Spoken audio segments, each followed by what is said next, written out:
Okay, Dylan, you're gone again. That's it. I'm so sick of you anyway. Is this Keith? Yeah, it's Keith the Cop. How you doing? Good, because I recognize your voice. Of course you did. I was watching. Of course you did. It's hilarious. What the fuck? Dude. What do you want to talk to Anthony about? I just want to express a couple of opinions to him and ask him a couple of questions. You seem like a perceptive guy. Let's hear what you have to say.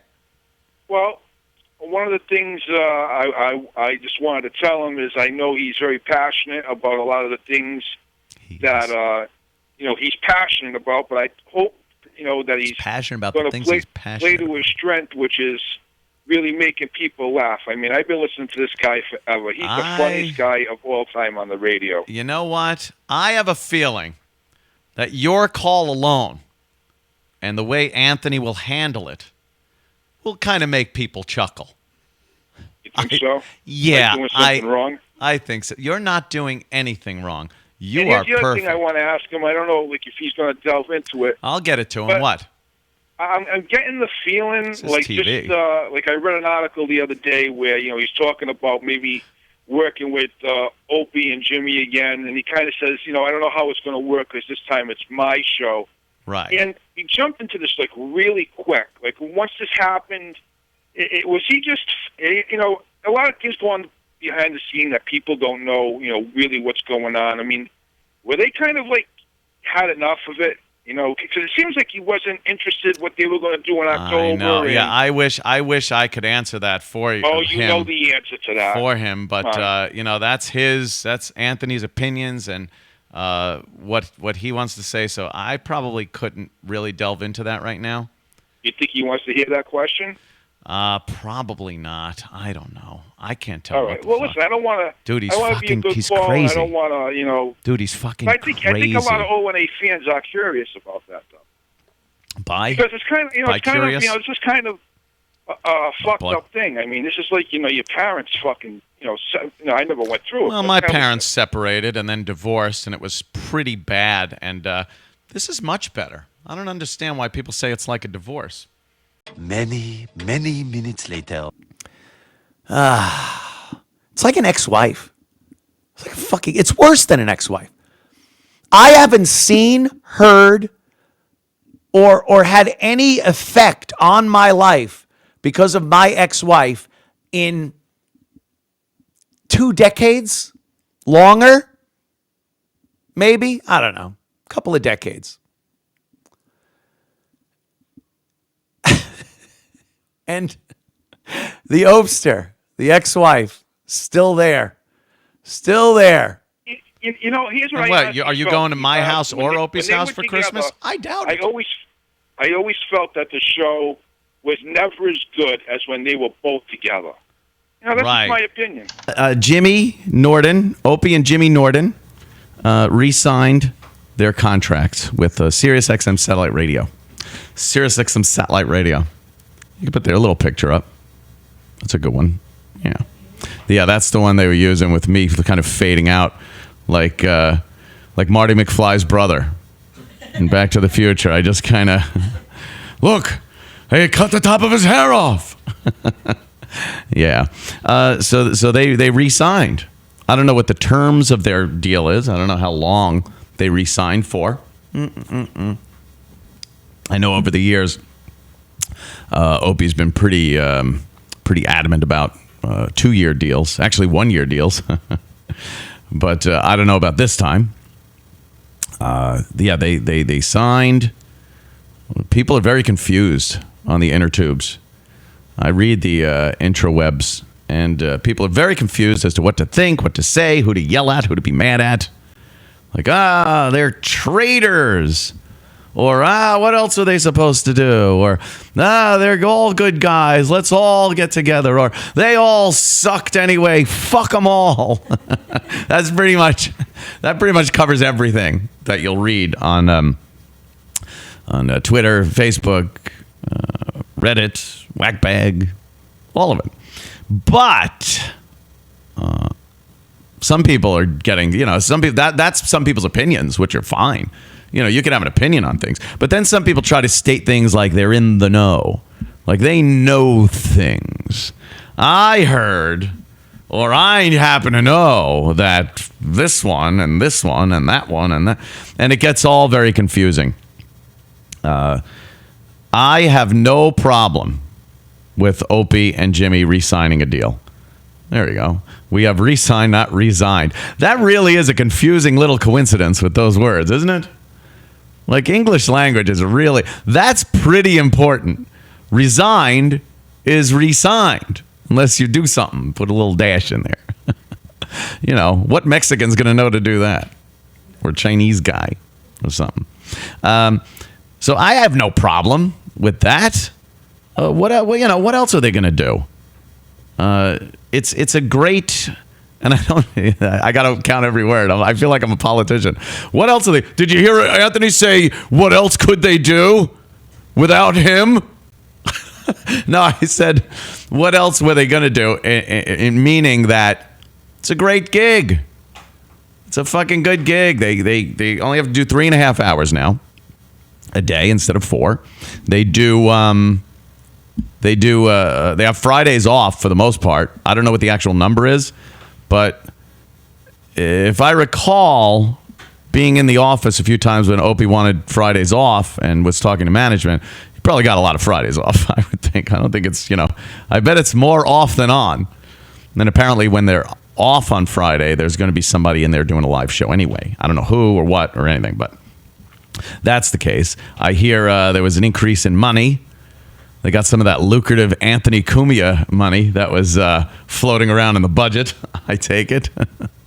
Which a lot of people, it's a good speculation. A lot of people thought that's what SiriusXM was thinking coming up on negotiations when they fired me. Was, hey, we could save some money.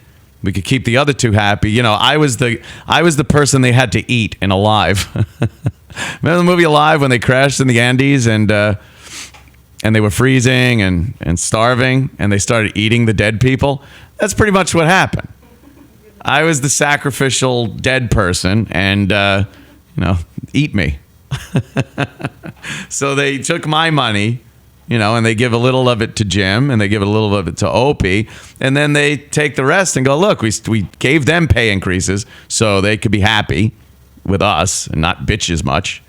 And we get rid of Anthony, so we got all this money. So I think that's what happened. But so I would have preferred to still have been there. It was an easy gig and everything, and not be fired. Since I have been fired and I'm doing this, I'm very happy with the way things have worked out afterwards. But a lot of people also speculating. What are they saying? Will they get together, or since they signed a new deal and it doesn't include me, does that mean it's finally over for Opie and Anthony and that's it, and they'll never be together again? Because there's been some chatter on the internet that Opie and Jimmy were talking like, well, it's not out of the question. I haven't heard anything. I haven't heard a word about anything as far as getting the old gang back together for any type of show. So, SiriusXM satellite radio certainly isn't annoying me with their phone calls, begging me to come back. That's for sure. I think it was the perfect storm for Sirius. I think with the contract right there coming up and the ability to gain control of the show, get rid of one of the members to weaken our position at SiriusXM, especially mine. My position's pretty weak over there now, I'd say. And make the other two guys, pseudo happy while saving money. It's perfect for them. It really worked out well for SiriusXM satellite radio. Now, as far as Jimmy and Opie go, like I said, I got no problem with them re-signing. It's great.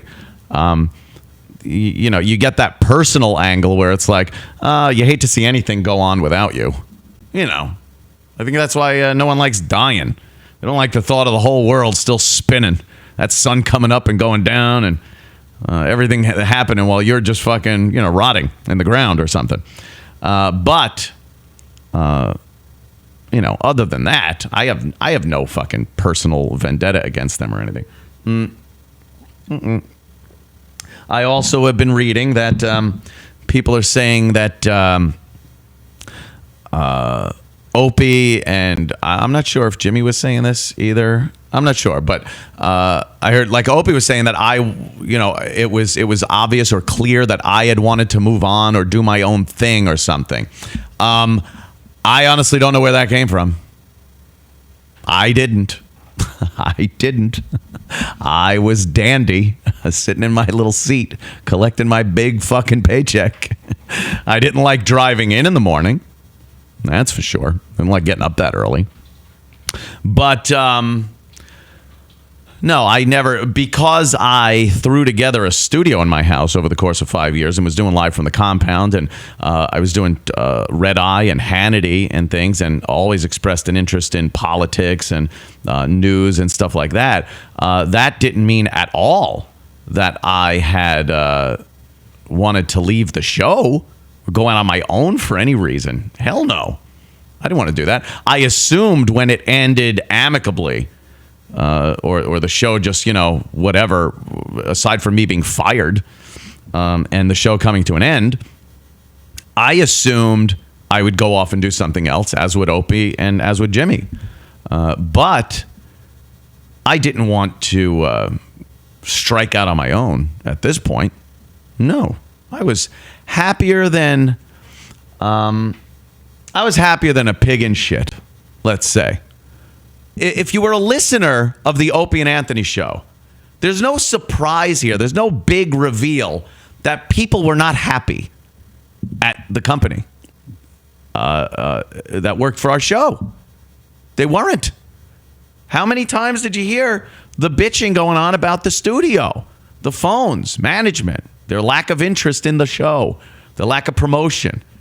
They're pouring millions of dollars into Howard Stern's show and not even giving us scraps over at the Opie and Anthony show. It was happening. You heard it. I'm making this shit up. And through that, you also heard many times, Opie saying, I'm not re-signing. Contract's coming up. If they think I'm re-signing, they're out of their fucking minds. Big things have to change around here before I re-sign. I guess that came true. Big things did change. I got thrown out. All right, I guess that solves it. No, that's what was being said. So from hearing that, I definitely thought I had to duck and cover and make some type of contingency plan for October. I did. I wasn't looking to leave. But I was definitely under the assumption that there was a good chance there wasn't going to be a show in October.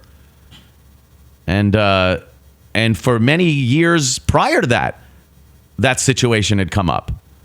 And I think that was what really spurred me on, besides the fact that I just like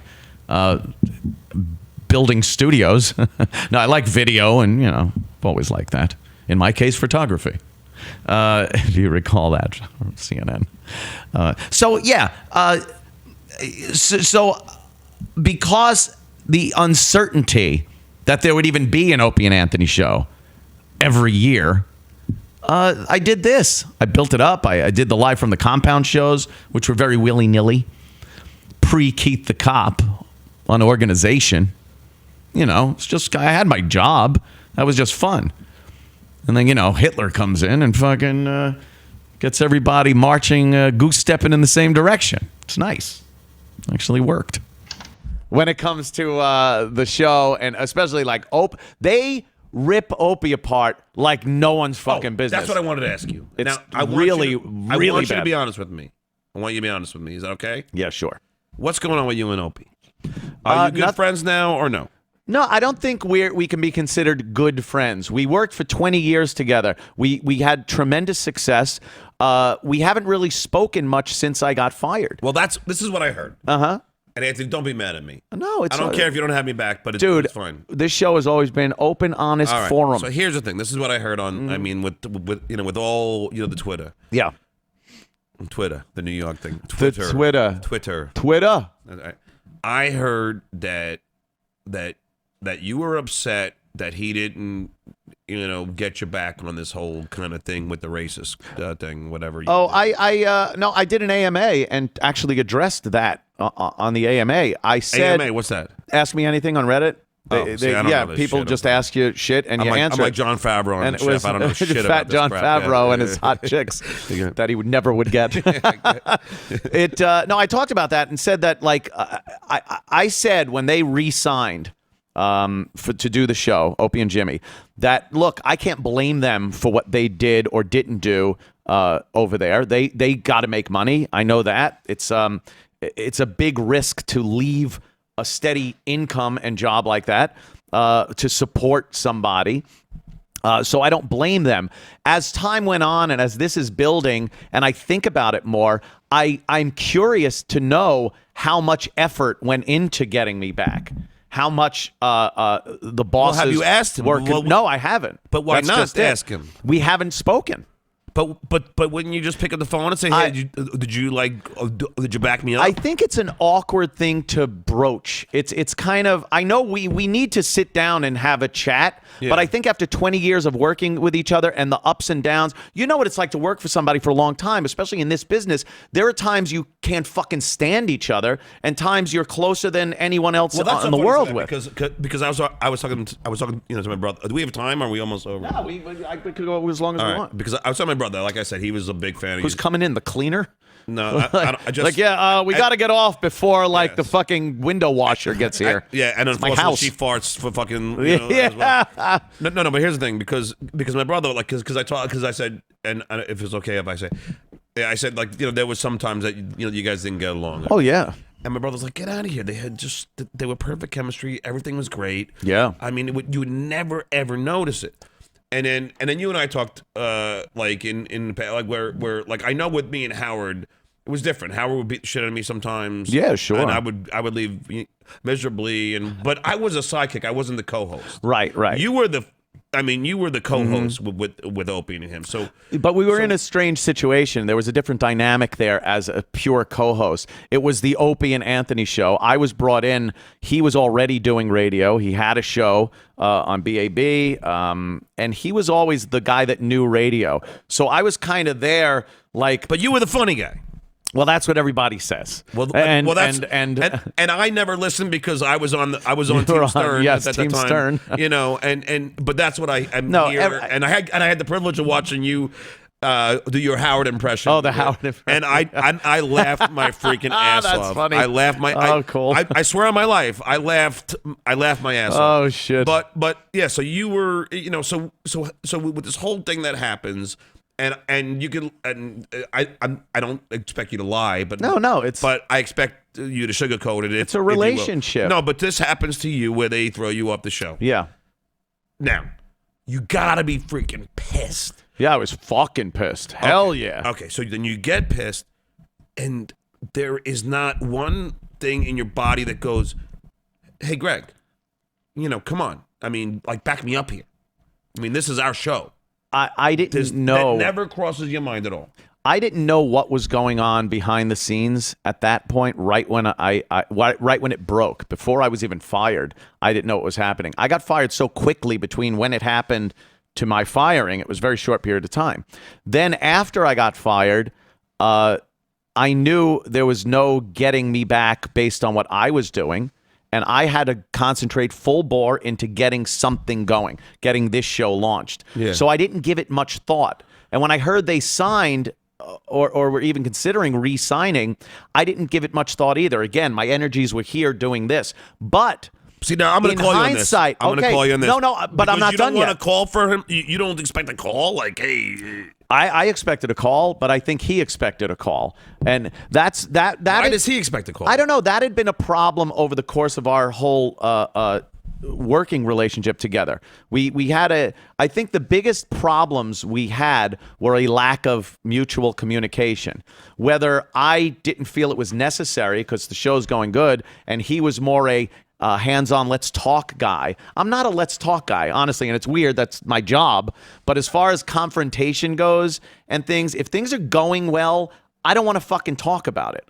And he's more of a let's talk about stuff guy. So when I got fired and put my energy in this, as time went on, I started thinking like, hey, you know, what was said? What was presented to the boss? Was an ultimatum ever put out that if he doesn't come back, we will not do a show? And do you resent that didn't happen? Yeah, in a way. I'll be absolutely honest. Of course, Yes, there's I parts would of think me so. that, and Because I remember when you guys had that whole church thing, you guys were together. a team. I mean, Yeah, it was always solidarity. like I mean, solidarity. But we had all been thrown out the door, so we really didn't have But a you choice. were together, so this, Yeah. I would think you kind of felt like, all right, so you're going to keep doing the show, and I'm the Yeah, fucking yeah. outcast. Well, with the Sex for Sam thing, when we got fired for the church thing, it wasn't like one of us was vying for a gig and leaving the other one aside. It was a together thing. We're going to get through this and then relaunch the O&A show somewhere. So yeah, there was unity there. I'm not sure, and I'm curious as to find out at some point what was presented So to why the don't we call boss him right now? by the show. So why don't we call and him right say, now? Yeah. let's Come do- on, Anthony.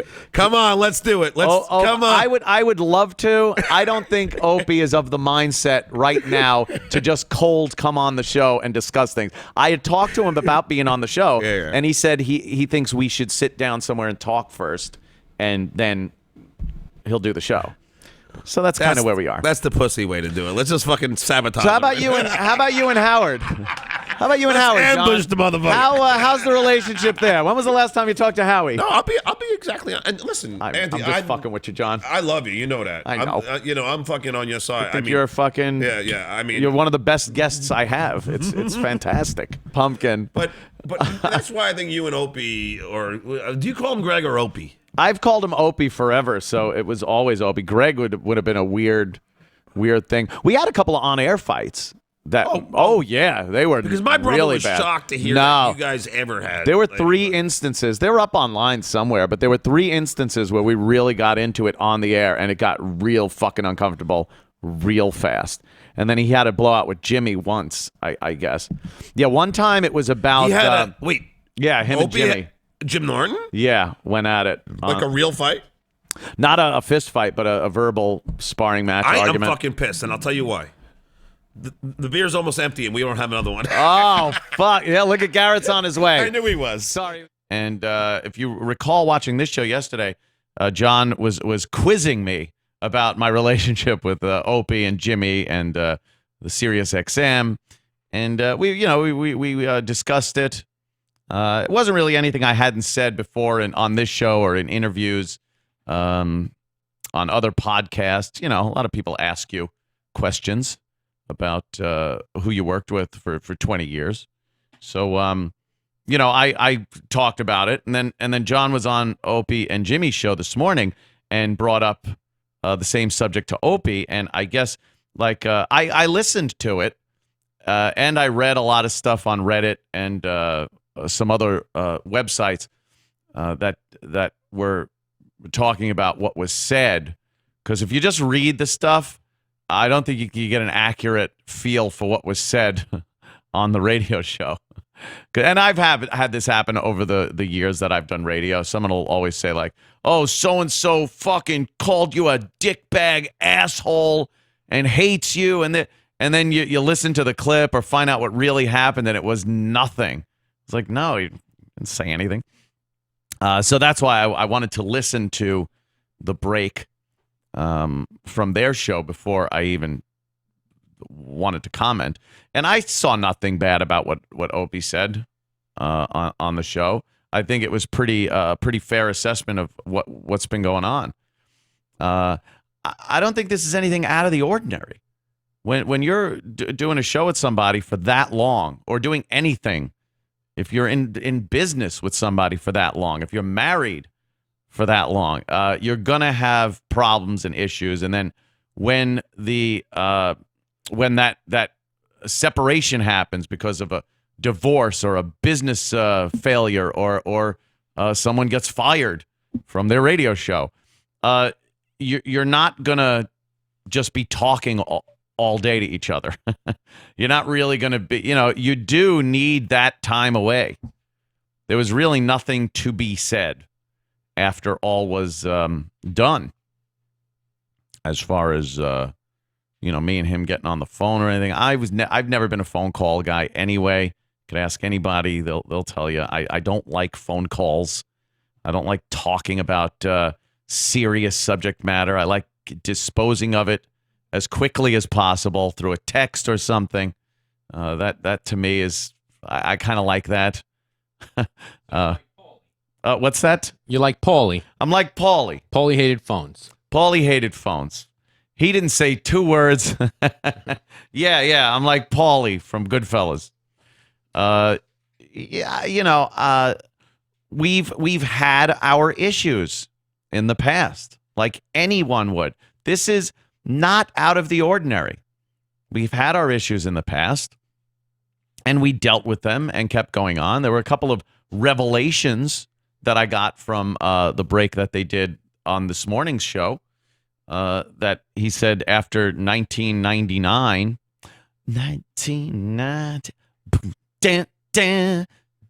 he said that, that he wanted to quit then and do his own thing. But our agent, Bob Eatman, talked him out of it. See, I never got any inkling of that because I guess our relationship was not very good at that time. I didn't know about that. I know our relationship wasn't that good, but I attributed that to the fact that I was divorcing my wife and had a girlfriend that would be my girlfriend for 9 years. So it was pretty serious. And I'd never felt like she was being treated fairly by Opie and a few other members of the staff. That's all. And I was very angry with that. And it was very hard to work with somebody in that kind of, fun WNEW atmosphere when you're really pissed off. And I was pissed off at that point in time. There shouldn't have been an issue with who the fuck I'm fucking. And then toward the end, before I got fired, I was listening to the break again today, this morning's show. Stuttering John was on, and he's never shied away from asking awkward questions. God bless him. So he was kind of quizzing Opie on the same stuff he quizzed me on yesterday when he was on this show. So he was asking about trying to get me back and what Opie and Jimmy, they're both on the show, were doing behind the scenes right after I got fired. And I've commented on this before also. There are times I think, whatever, what happened, management threw me out and they did what they had to do. And then I start thinking things like, hey, how far did they go? Did they go into Greenstein's office and say, go fuck yourself? We are not going back on the air until you put the show back together. So I jockey back and forth between those two mindsets. And it's angering at times. But I honestly, sincerely don't really know what went on behind the scenes at that point. Opie, from what I gathered this morning listening to the break, he's under the impression that I wanted to get away from the show and do this in some capacity. That I don't think is true. No, it's not. I would have been happy to re-sign with SiriusXM and continue doing that show. That's, what I enjoyed doing, and I would have continued doing it. I think the part he leaves out a lot is that during every contract negotiation, when our contract was up in October and this was July, so it's only 3 months out from the contract being up, and Opie was constantly during negotiations, every contract negotiation we ever had, constantly saying, fuck this, I'm not signing. Yeah, every contract negotiation that would come up, he would say, fuck this. I don't need this shit. Management sucks. It was always something about how he's not going to re-sign. And a lot of times I was left just swinging in the breeze thinking, all right, I need a contingency plan if he does leave. And there was nothing that gave me the impression of anything different than he was leaving when the contract came up. And this past contract, it was really apparent that he was really pissed. We weren't getting the studio space that we wanted. Management had been shuffled around so many times, the changing faces of management that were going on, and we weren't getting the support that we felt we were deserved and wanted for the program, with events and remote broadcasts, the Super Bowl stuff, all that stuff. So I was under the impression he was not going to re-sign anyway, and he was going to do something else. So that when I got fired, yes, ASAP immediately dove into this project with the help of very well-placed people like Keith, and bringing on stellar talent like Rat. All right, let's not go too crazy. And but I wasn't under the impression that there was going to be any remnants of the O&A show left for me to even pursue trying to get back on. I didn't want to sit out 6 months, maybe a year, whatever it would take for possibly them to come to their fucking senses, and by them I mean management, and hire me back. I couldn't sit around and wait for that. This is a proactive business. If you sit on your ass waiting for someone to do something, you're fucked. Fucked. So, we proactively put this together. It did not mean by any stretch of the imagination that this is what I initially wanted while I was still employed with SiriusXM, or why I had built this studio while I was at SiriusXM. I liked this as a fun hobby. People enjoyed watching some behind-the-scenes stuff that was happening at my house, whether it was drunk karaoke or, out by the pool or some of the parties that went on here. I just thought it was fun. Or if an event would come up on the news that I wanted to cover, I did that. And it was just fun. But in no way, shape, or form was it some replacement for the O&A show that I was gunning for. Thank God I did have this in place, but it wasn't the reason that this was in place. I'm a video hobbyist. I kind of like this medium. So that was a little odd. I didn't want to leave. And on the contrary, I was under the impression that he wanted to leave constantly. And then with this new revelation of him wanting to leave and was going to leave in 99 until Bob talked him out of it, to me, that was just another in the long line of him wanting to leave statements that were made over the years. So that's where I stood on that whole thing. The other thing that was brought up during the O&J show this morning was him going to bat for me many times, fighting my battles, as he put it. And from this, I assumed he meant, because that was all he said. I like clarification in a lot of these things. If you're going to say you fought my battles for me, or some of my battles for me, I want to know what those were. Were they with management? Were they with the staff? Were they with sponsors? Like, I didn't understand what that was. I can speculate. I know that he had to probably put up with a lot of shit from our bosses at NEW, who thought I was way off the rails when I was getting divorced. I mean, at one point, Scott Herman, who was our GM at the time, Scott Herman, he was also the GM at 1010 Wins. He knew nothing of personality-driven radio. He was a nice enough guy, but he came down into the parking garage and saw me making out with a girl. And I was married at the time, miserably married, but I was married. And I think he then went to Opie and was like, what the fuck is going on with Anthony? Thinking, if he sees one of his 10-10 wins news anchors out there making out with someone, there's probably going to be a problem.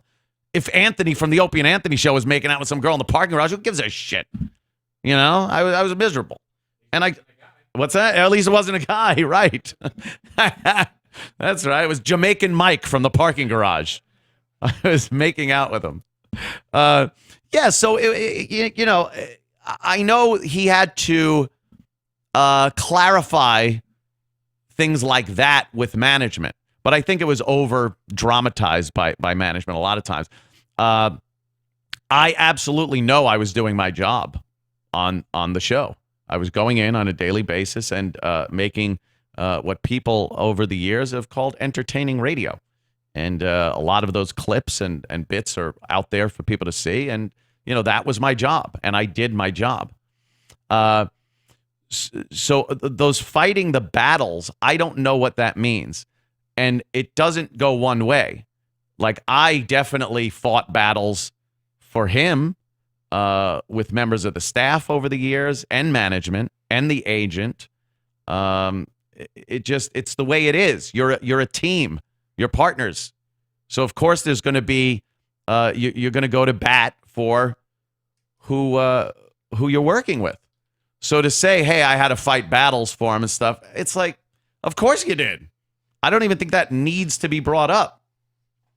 Because over the years you're going to go to bat for your on-air partner. And so that was that. As far as another thing, the door is open. It's up to him. Now, that makes it sound like I have this show, and I could go back to SiriusXM, but I want to do this show. I have not heard word one about any door being open. I have heard speculation. I've heard third, fourth-hand information on chatter that some people have said. I heard from my own agent that he was going in to speak with some members of management, whether it was on my behalf or on the behalf of Opie or Jimmy. I still don't know.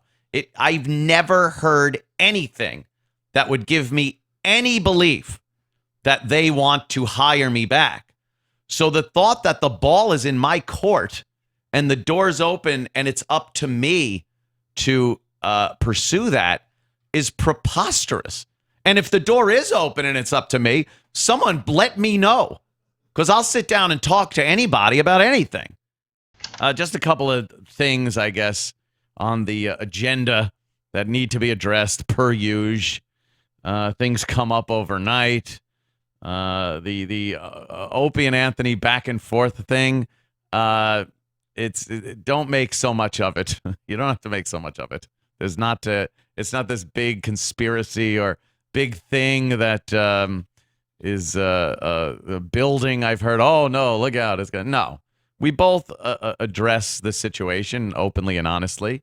And, it is what it is. Patrice O'Neal's benefit was last night. I did not go. I could have gone and gotten a ticket and sat in the audience and everything. But, I would have felt a little weird doing that. I wanted to, like I did the other 2 years, hang out with the comics backstage and talk with everybody and shit like that. I didn't want to feel like Nigel Tufnell in Spinal Tap coming backstage. Oh, you've come back to plug in our fucking life support. Have a good show, right? I didn't want to do it that way. Obviously, look, Opie or Bill Burr or anybody had nothing to do with like not inviting me. I don't know what the protocol was to get the invite. I know I have to settle some stuff with Bill, and I have to call him. I know that. I've been getting it from all angles that I have to do that. It's not inaccurate when I read on certain websites and Reddit and everything that, I'm not the guy that makes a lot of phone calls. I don't like, conflict kind of things. So I steer clear of them. And a lot of times, it's the old I'm hurting no one but myself thing. I get that. I know. Look, we can't be perfect in every facet of our lives. I'm brilliant on a show. But off the show, not so brilliant. It really is a balancing act, isn't it? So, yes, I have to take a little more responsibility in that I have to call and talk to some people, even if it won't be the most pleasant thing. And I'm not saying calling Bill won't be pleasant. I'd love to hear from Bill. I love Bill. He's fucking great. He was great on the show just being Bill Burr. He's great on fucking TV and movies when he's acting, and he's great on stage as a stand-up. And I've never had a problem with him in any way, shape, or form. He's always been a great guest on the show, a funny guy, on or off the air talking with him. He's great. It just made for an awkward situation when I got fired. You know, all the shit that was said, and some people think they're doing me or someone else or anyone a favor by jumping on some of these other people and telling them to support me. And meanwhile, the language isn't the greatest. And, it's kind of insulting to the people. I mean, I appreciate the dedication that went into it, but sometimes the execution's a little sloppy. But you can't all be perfect either, people. I understand. I'm a perfect 2 hours a day. That's it. I got 22 hours of fucking up before I come on here and show my perfectness. And you didn't even have your mic on for the show today. No, I didn't have my earpiece in. That's right. See? I'm flustered. But no, I plan on calling Bill. I plan on getting everything squared up by Monday, by this weekend. This weekend, I am calling Bill Burr. I swear to you, Garrett, don't you laugh at me. I'm going to call Billy and smooth this whole thing out. Jimmy has been a saint. Jimmy Norton, we've been texting, and he calls me, and we chit-chat about the whole thing and Billy and the Patrice benefit and everything, and he's just fucking darling. Jimmy is a darling, and he's just been very cool, acting kind of like a little liaison between me and Bill, kind of feeling out, explaining to Bill my side of it, explaining to me Bill's side of it and everything, and just saying, look, all you guys need to do really is just talk to each other. And he goes, I guarantee everything will be cool. You guys have been friends and been cool with each other for years. It's not like, that went away. So that's going to be resolved. That's going to be taken care of. The other thing, anybody that thinks, me and Opie have been shitting on each other, that's just not the case. I think we both obviously have our opinions about each other, about what happened, about our radio career, about a lot of things. And they're not going to be the same. Some of them are, but some of them aren't going to be the same. Their opinions, their feelings, their thoughts that we had that weren't really hashed out. Again, I'll take some of the blame for that. I'm not just going to pawn it off on Opie or anything, because, again, I don't like conflict. I don't make as many phone calls as I should. I don't answer texts as often as I should. I understand that. But we're not shitting on each other. And I just wanted to, clear things up. And it kind of gets confusing because it's like that old telephone game, I hear stuff from Opie through other people, and then I react to it. I absolutely listen to what was said, though. I'm not just going to take somebody's word for it. I'll listen to the break and listen to what he says. But again, there's another situation where communication is probably key. And, I will get in touch with Opie also. I'll get in touch with him, and, we'll hash things out. He has said that he wants to get together and grab dinner or a beer and chit-chat about things before we do anything professionally again, which would be him coming on this show or me going on that show, which Jimmy just did his he does his little Jimmy the Psychiatrist show where he takes calls from people with problems and tells them I don't know, that it's okay to have those thoughts. It's okay to shell out some cash if you want to get your dick sucked. But he had said, he doesn't see any problem with me actually being on their show as a guest. I got the show. I go on their show. So, I'll pursue that. But obviously, me and Opie have to hash some things out. And if there's things that he or I don't want on the air immediately, you don't want to be surprised, shit like that, then so be it. I'm cool with that. So we'll, it's time to start, troweling out the cement, making it all nice. And in the future, we see what happens. But I don't want to, I am putting my energies and my resources and my thoughts into this project. And we got a lot of cool things happening. But you're saying you're the honest guy? I'm saying I really was fired. Yeah. Oh, I'm a lying sack of shit. But because I did an unmasked with you and Opie and Jimmy, which we now have to go back and just call masked because you three guys fucking lied your asses off. It was, oh my God. I did want to bring that up. The last time I think we were on professionally was at this event. There it is. Caroline's, Ronnie, Opie, me, and Jimmy in front of a festival crowd. Sure. Celebrating. Happy. Yeah. Celebrating 20 years of wedded bliss. Yeah. I remember you were so happy back in the green room. You and a child had all this food laid out in front of you. You would lift her up to the table and let her eat with the big people. It was so, and I remember looking around, looking at her like, look, it's all, it all really happened. This is great. It's great. And that was the last, and you guys went out, you were so kind to just lie about your friendship and caring and the love, and none of it. You know what? A water heater will never put out hotter, more useful water than right before it's ready to explode. And that could be that's a great analogy. What was happening at the time. Now, Ron, you understand because you've been in a radio relationship for many years yourself. Yeah. And these things aren't always hunky-dory. But you got to get on the air and do a show. And if the show is about two people and their relationship together all the time, then you could sit there and bash each other or clear the air or anything. But when it's supposed to be a fun show, you can't really bring that out all the time. And I guess that's what a phone call is supposed to do. But now that I heard that you guys didn't even like each other after 1999. So from what I understand, as long as I've known you, you didn't like each other.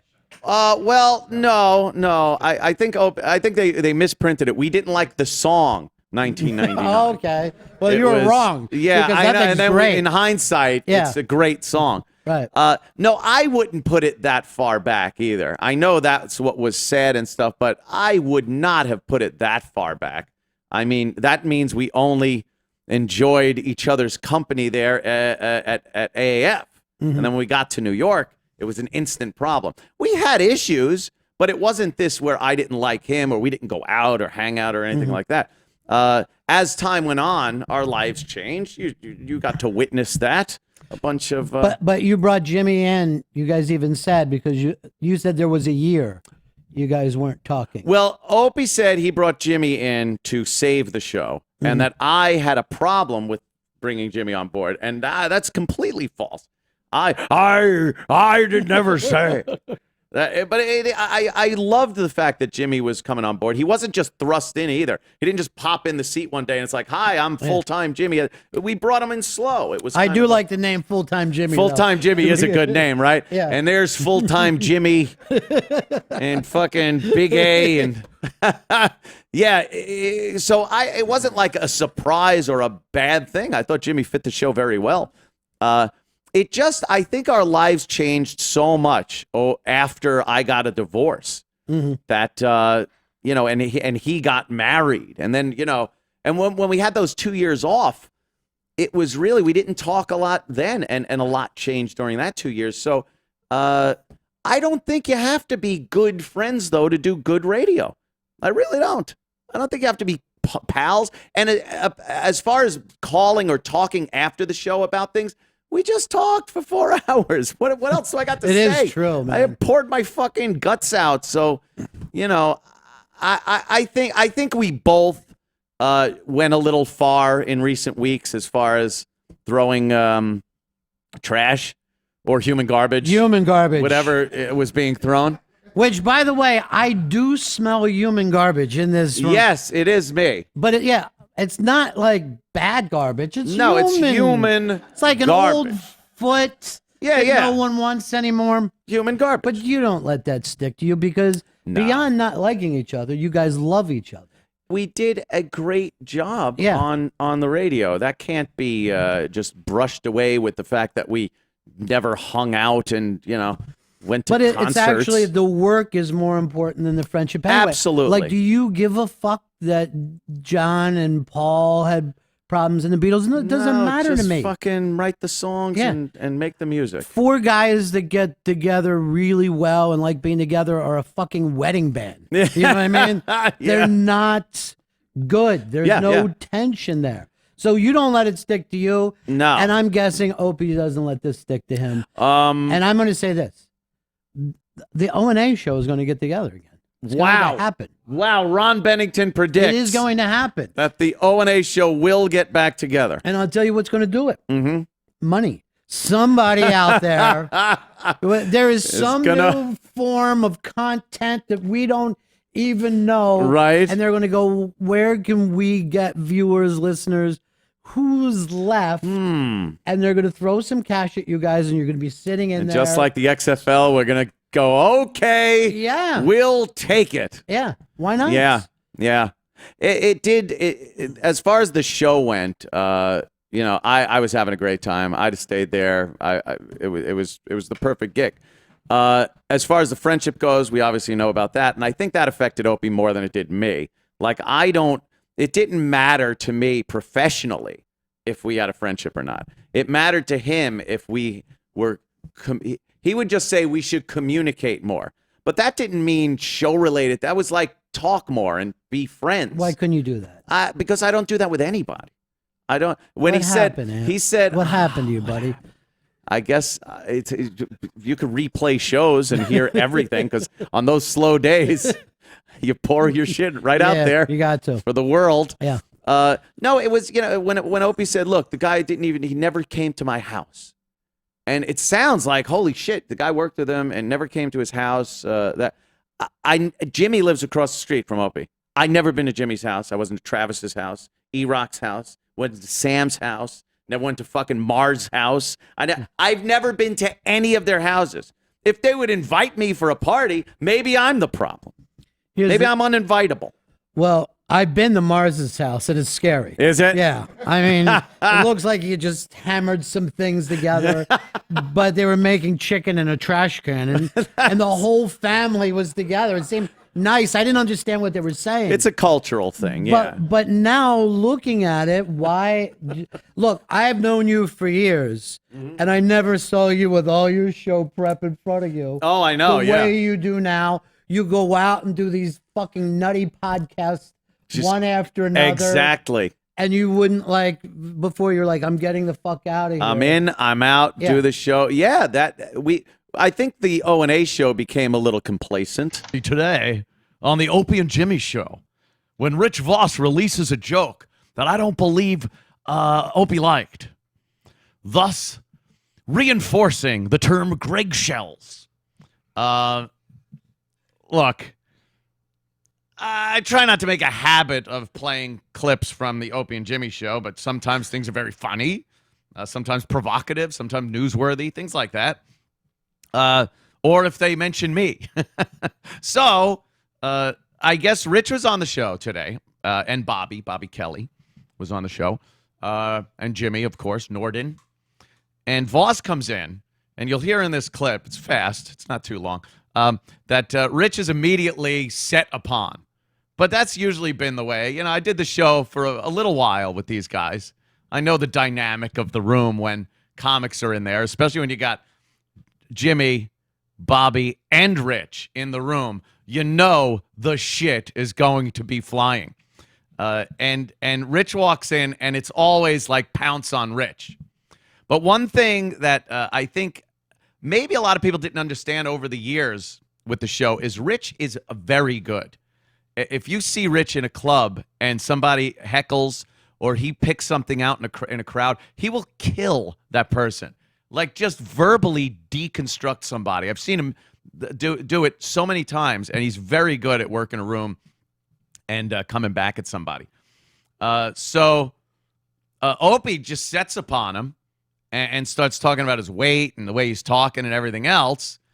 And so Rich lets out a joke, and it didn't seem to go over well with the host. Let's listen in, shall we? I haven't seen you in a while. I know. Where have you been, you son of a bitch? Oh, fuck, just traveling, doing our Tuesday night show, shooting pilots, an hour special, just tons of stuff. Our movie's back in the top 10 on iTunes. It's crazy. How many pounds have you gained? Like 7 or 8? Jesus. None. I did gain 5. Yeah, you gained at least 5 to 7 pounds. Here. Now, see, he's going to take the shirt off already. I'll tell you why I gained a little weight, but I didn't. But I'll tell you why I did gain weight. I know why you did. No, you don't. I ate more. No, that's true.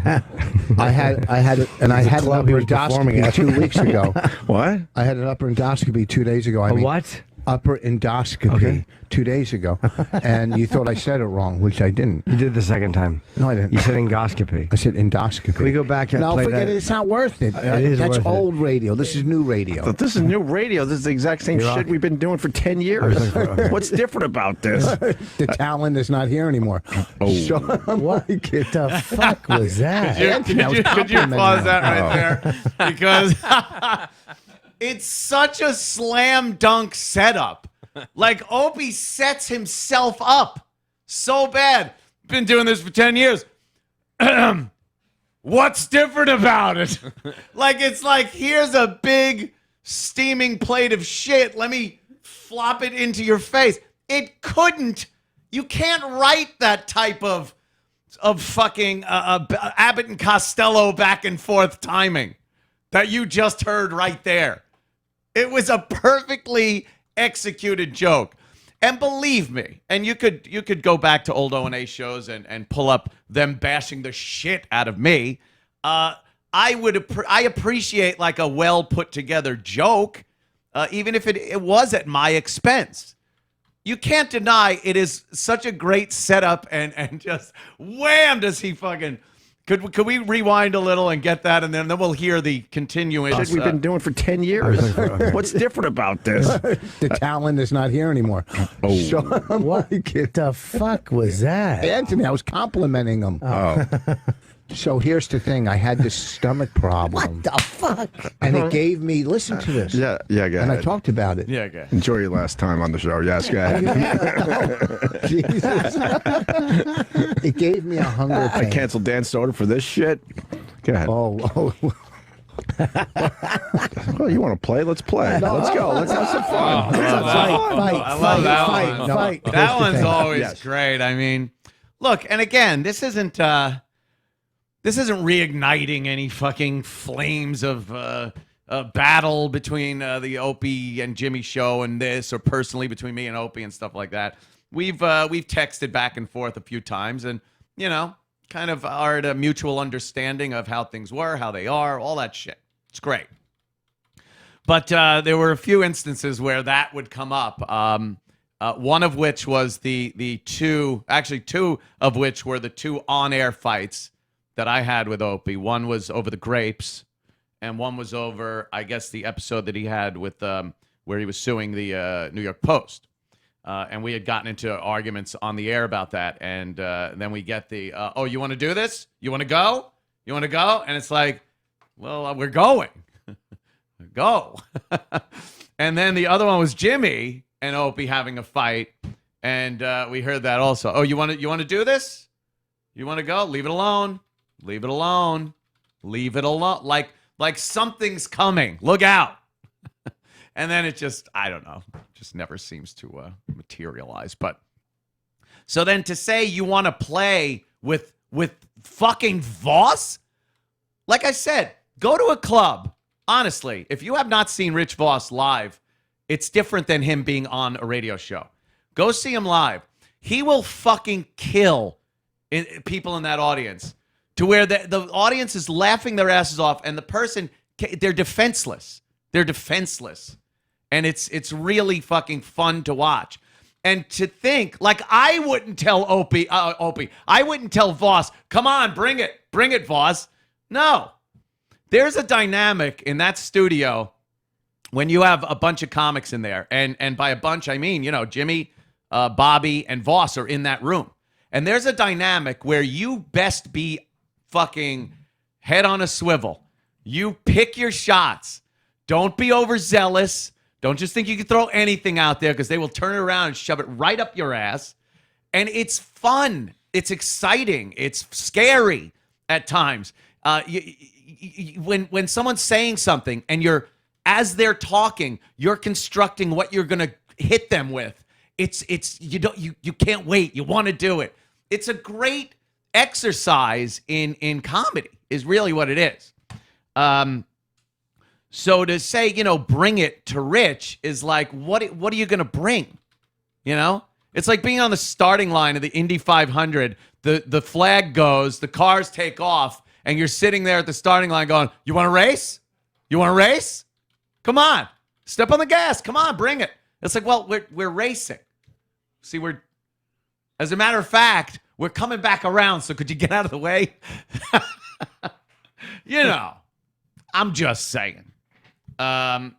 So Rich posted, folks, I made a bad joke today. Wasn't personal in any way, positive or negative to anyone. I'm sorry.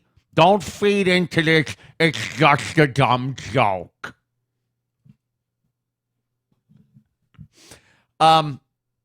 Which could possibly be the worst thing you can do at this point. The best strategy right here, so there's no shit or flack going off, would have been to laugh at Rich's joke and move along and let him talk about his upper escapotoscopy thing. To make it sound like you're upset at the joke, or to threaten, you want to play or anything like that, it just makes things worse. To apologize then for a joke is the ultimate, and there's no reason for it. No reason. We have sat in that studio for years and years and years with numerous comics and dismantled each other. Just dismantled each other with cruel and inhuman jokes about each other's personal lives, appearance, hygiene, what the fuck ever. Nothing was off limits because you knew you were close enough, and in that fraternity of comics in the room, you were, believe me, I felt honored when, the likes of a Dave Attell or Patrice O'Neill or Nick DiPaolo would laugh at something I said. It was like an honor, a badge of honor in that room for that to happen. And then when you realized you went too far, or you said something and they turned it around on you, and you're trying to fight your way out of the barrel, and it's just futile. There's nothing funnier than being the center of their rage when they're bashing you. It's hilarious. So an apology for any joke in that studio is unnecessary, if not just makes the situation worse. So then I guess I didn't see the latest thing because I tweeted after that. See, Rich apologized. Where is the Rich, my tweet after that? Mr. Rat. There. Where was it? Oh, Rich, watch. Because there's no reason to apologize. What happened? You missed it? I'm just looking for the tweet that you just had up. Oh, see, what'd you do that for? What do you say? Conserving Windows? I'm conserving tabs here. I hear it contributes to global warming. Hillary told me to, yeah, so I just put, it was a funny joke, no worse than the shit we all threw at each other over the years. Get a talking to, did you? little winky face. Little winky face. I don't have any information as to what happens in that studio or happened in that studio. But let me tell you what happened in that studio. I have no inside information, and I mean that. I just know over the course of the years what happened. I believe that the second those mics went off to go to a break, Rich got a talking to. And it not necessarily a big yelling thing. I just think it was probably a,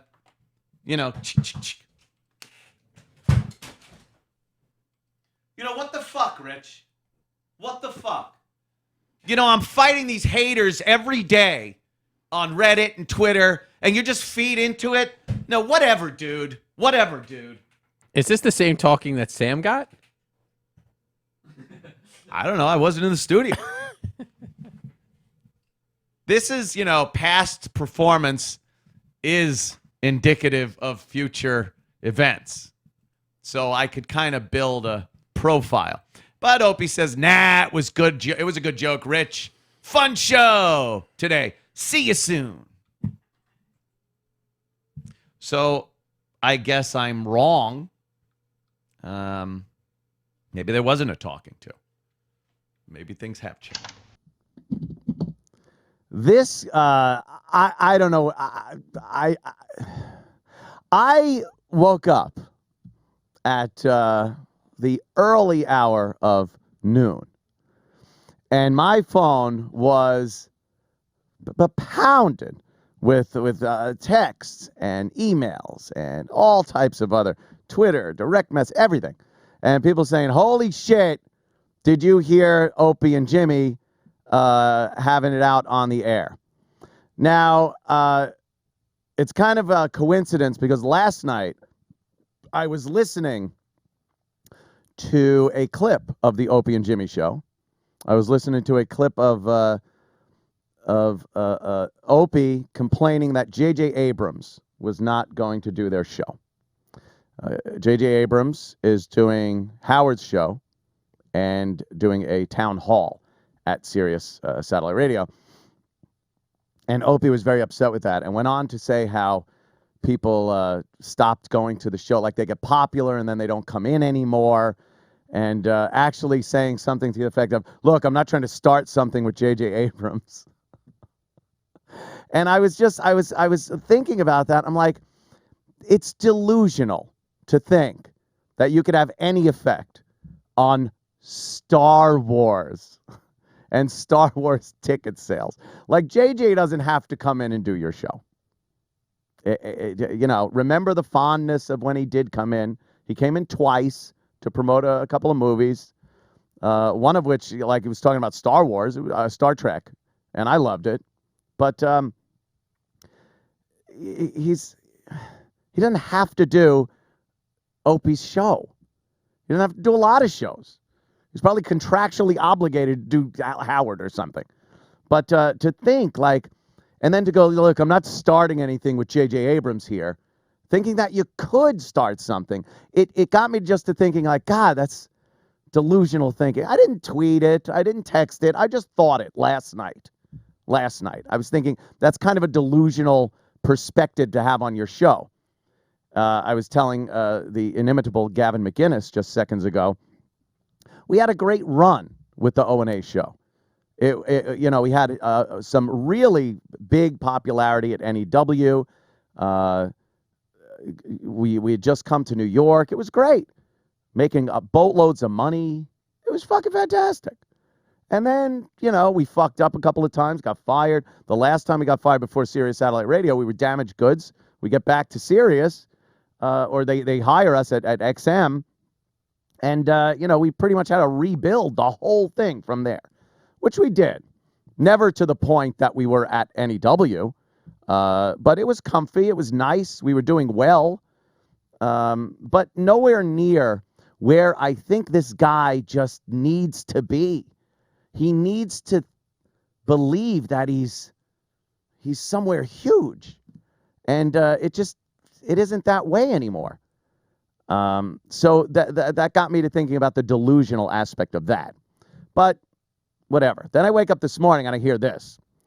So I play the audio of this fight, discussion, argument, whatever you want to call it, between Gregg Opie Hughes and James Norton. And it was entertaining as fuck to listen to. I got to tell you. Why? Because it was the exact same fight I had with him twice before on the air. It's all out there now, so go listen to the grape argument, the great grape argument that I had with Opie. He got mad at me for eating grapes on the air, and then we got in an argument. But it's a carbon copy of this argument. Some of the same exact lines are thrown out. I'm like, this is amazing. But that's kind of how he does it. He's very insecure. I know that much. And then he's this. All right, let's start off by saying he was mad at Jimmy for not supporting him. That's pretty much what I got from this. Esther Koo was on this morning. She was on their show yesterday. Then she was on this show, and then she's back again. Is she homeless? What's wrong with this girl? She brought up that she was here on this program. And it's like, that's all right. But everyone in the room could tell Opie was having an issue with it. Because you can. When you're in the studio, you can tell when someone's got an issue with something and when they don't. And he did have an issue with it. I don't know why, with my name even being brought up. So then Jimmy jumped in. And I don't know what's been going on behind the scenes there over the past year and a half. I really don't. But I could tell you I was absolutely positive that Opie and Jimmy were having some issues. Not from anything I know, but I know Opie and I know Jimmy. And I know there'd be issues. There's no way. The way their personalities are, they couldn't possibly just be smiling at each other every day and doing a show. And that's not so much Jimmy's personality. And I'll get to that.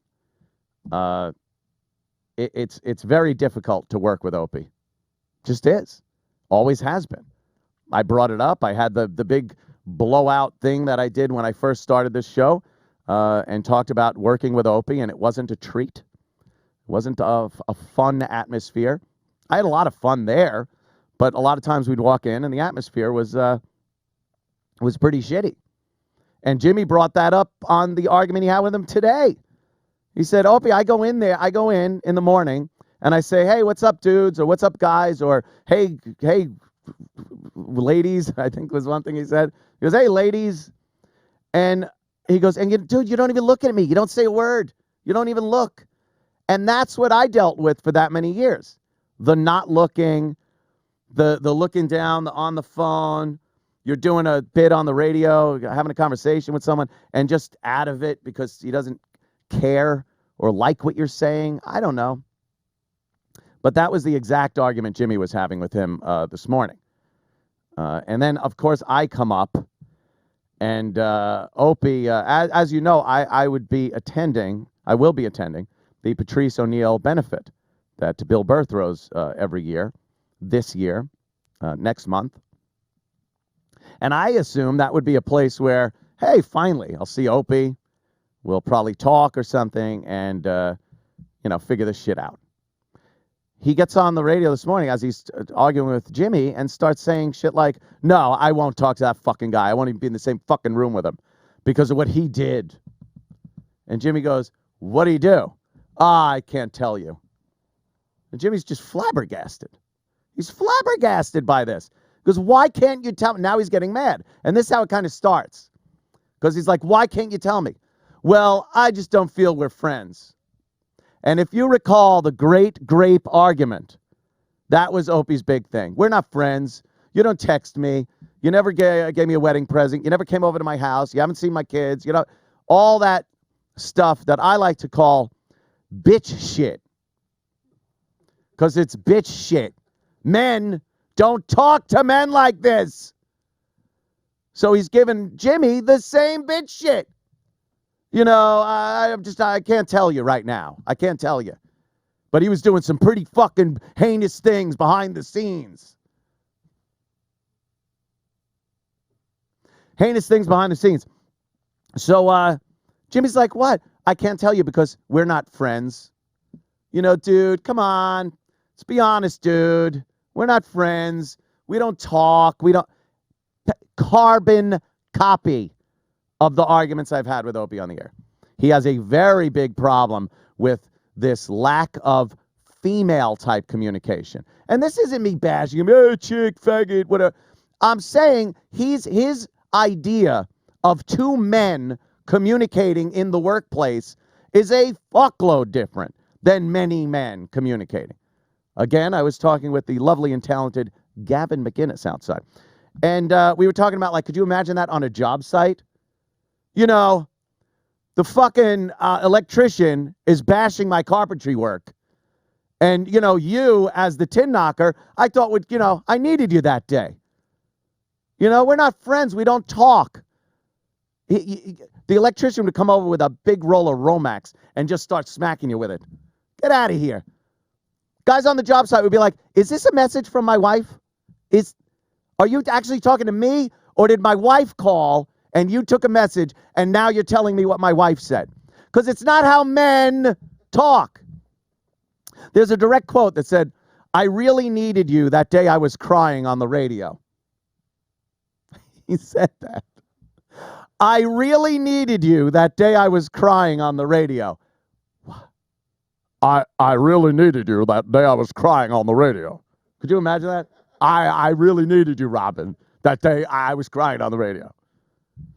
No one talks like this with a dick. Oh. So he went off about this thing that he wouldn't mention, but apparently we shan't be in the same room together because I was up to some heinous shit years ago, and it had just come out, and it was so secretive and everything. Well, let me fill you all in as to what that is. And, I know Opie just wants his closest confidants to hear this, apparently, because he wouldn't tell Jimmy, who, by the way, he's worked with for 15 fucking years on a daily basis. Not close enough. To hear radio-related stuff, by the way. It's radio-related. I don't know where. Anyway. A couple of days ago, you might remember this name, Danny Ross. A Mr. Danny Ross took to Reddit and did a Reddit AMA, Ask Me Anything. He is on there under Danny from the show.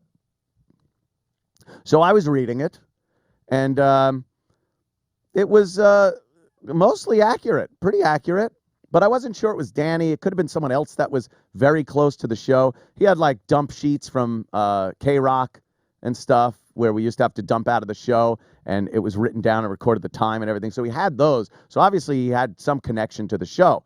But I wasn't sure it was him, so I emailed him and verified that it was in fact him. So I'm reading through all the things that he was saying, and one of the things somebody asked if Opie hated Derek. Remember Derek from the show? Derek, because Derek was Bizarro Opie, which was an account on Twitter that would relentlessly rip the shit out of Opie on a very personal level. So Danny on Reddit says, that wasn't, Danny says, that wasn't Derek, that was Anthony, was Bizarro Opie. So I get right on, and I'm like, now I got to defend myself. I'm like, I was not Bizarro Opie. I can't believe I'm even saying this. That I'm trying to, I remember when Johnny Carson was defending that he wasn't Bizarro Jack Parr on CB radio. Bizarro Opie. So I went on and said, I was not Bizarro Opie. I followed Bizarro Opie and I read the tweets, but I was not Bizarro Opie. And I don't know why Danny actually said that.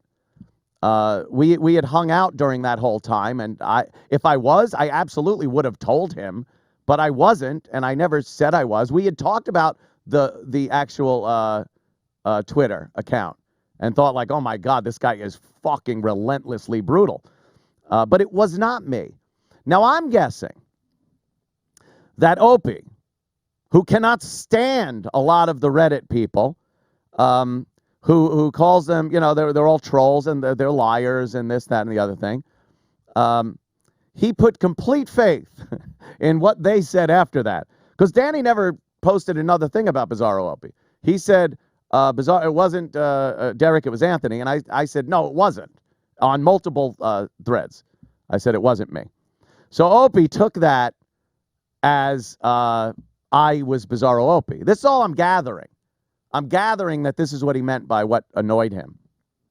One of the things. I'll get to the other stuff. We got plenty of time. Plenty of time here. So I, in fact, wasn't Bizarro Opie. So I guess that's what he was saying, that he wouldn't tell Jimmy today during their argument. So now the reason he won't be in the same fucking room with me is because he's putting faith now in the people that troll and rip him apart on a minutely basis and believes that it was me who was running this troll account on him. All right. You want to believe that.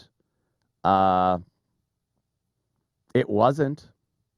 I was not the infamous Bizarro Opie. This from Reddit, that he never reads, yet knows everything they're saying about him.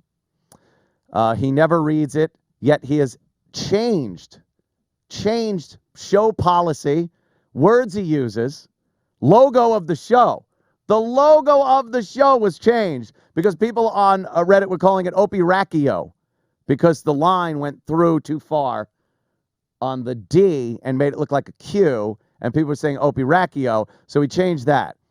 The hate that the Stengel brothers get, and he's altered that whole thing. Like, he's so reactive to the internet. It's fucking psychotic. I mean, go on, read it if you want, comment on it, call them assholes, don't call them assholes, whatever. But to change everything you're doing, and there's a difference between constructive criticism and obsessing about every fucking printed word about you on the internet. And we all know Opie loves online. He loves being popular online, the viral video jokes and everything. So I think, he wants to be kind of adored in that forum, and it really upsets him that he's not.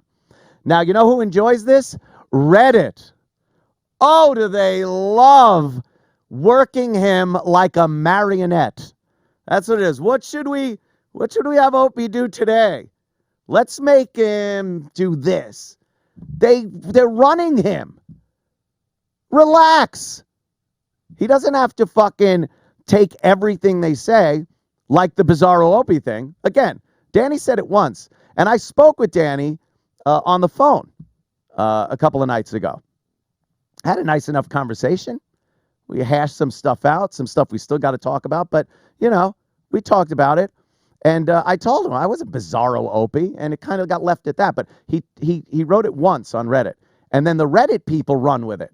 And I'm sure someone sent something to Opie. Hey, did you hear this was Anthony? And he reads it, and now without any confirmation from anybody, it's now me. And I gather, again, I'm not 100% sure, but I'm 99% sure that was the issue that he was talking about with Jimmy this morning. The other issue is Ben Sparks. Ben has been up Opie's ass for years.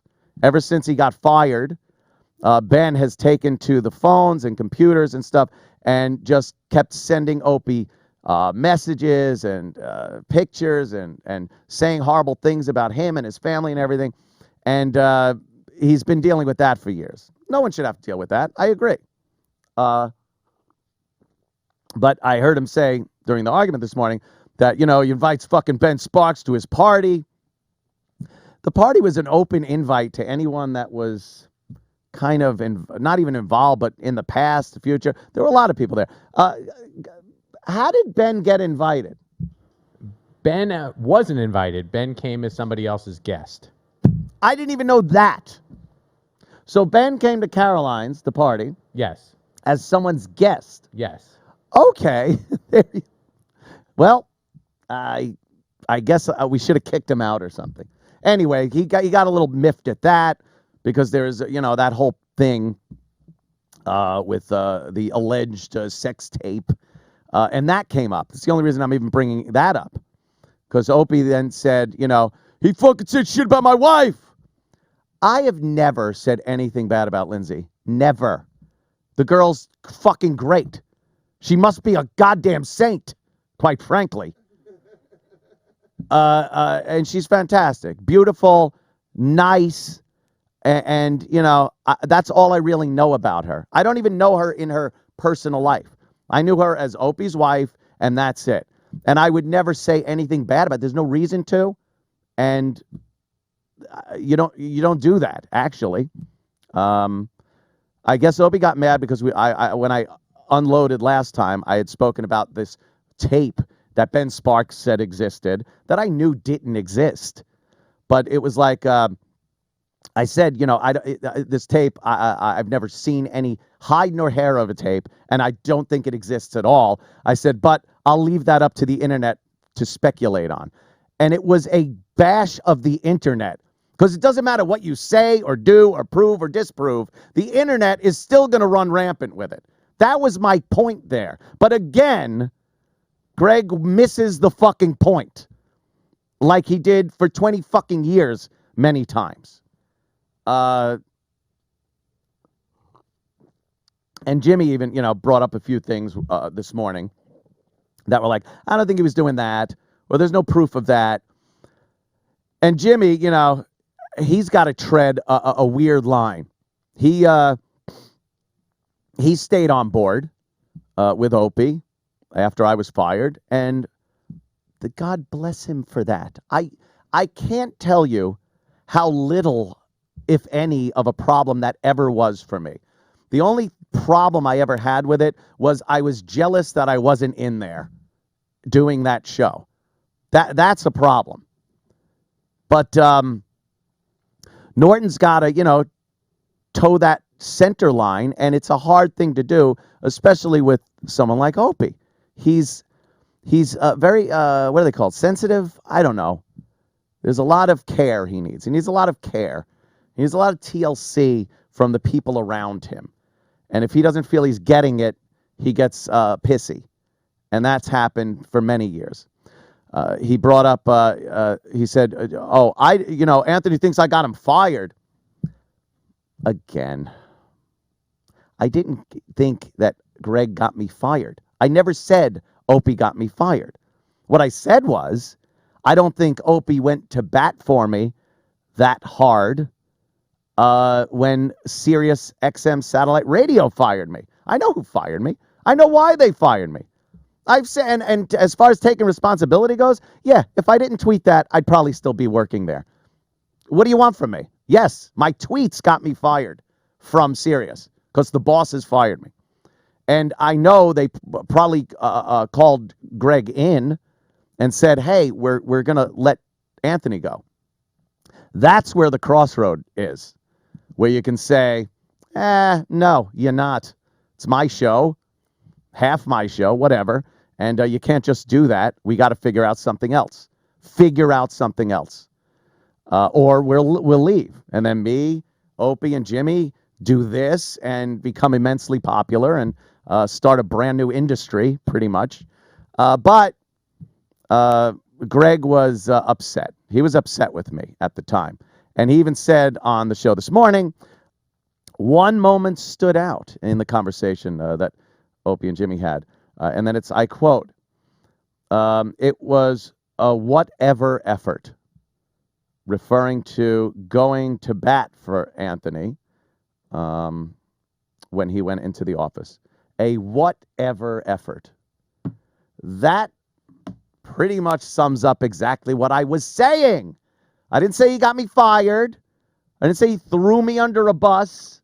But I'm saying a whatever effort.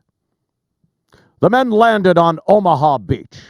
When the amphibious craft doors came down, they stormed the beach and gave a whatever effort.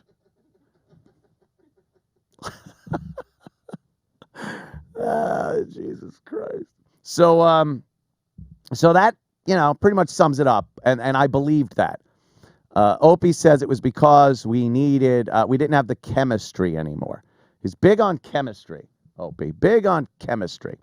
And said, dude, the chemistry was gone. I had to watch you and Anthony's talking to Jimmy. You and Anthony, just riffing on stuff. And I sat back and I felt out of the whole thing. I'm kind of just summing up what he said. So Jimmy was like, well, the show was good. People liked it. It was still successful. Yeah, but I just knew it was time to move on. There was no chemistry. That chemistry. Look, you want to see the chemistry? I am chemistry. I'm the universal solvent. It's called sitting and being able to carry on a conversation with anyone. It's part of broadcasting. Holy fuckaroony. Some people you can relate to more. Some people are more open when you speak with them. It's the chemistry. What are you? It's a girl thing again to say. Chemistry in a relationship with a girl. That's okay. Yeah, we don't have good chemistry. I don't know. But a working relationship like that, stop. Yeah, chemistry. Chemistry is the ability to fucking be a dude and sit there and talk to each other on the radio. There, you have good chemistry. What do you think, Pete? Everybody that comes in that you're able to actually hit it off with, Dan Soder, perhaps, it's a chemistry thing? No, Dan's a talented motherfucker. He could sit there and riff with anybody. And by that I mean you.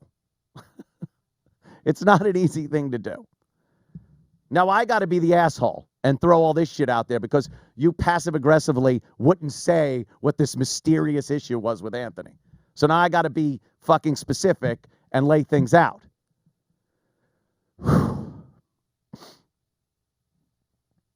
And apparently I influenced the fans to hate Opie. He went into this with Jimmy. He influenced the fans. Jimmy's like, no, I really don't think. Hey, do you know what I'm talking about? What the fuck am I? You know what I would do if I could influence the fans to hate somebody? I would influence every O&A fan to subscribe. There you go. Subscribe. I'm like a Svengali. Did you say Svengali? Svengali. I didn't say Svengali. I said Svengali.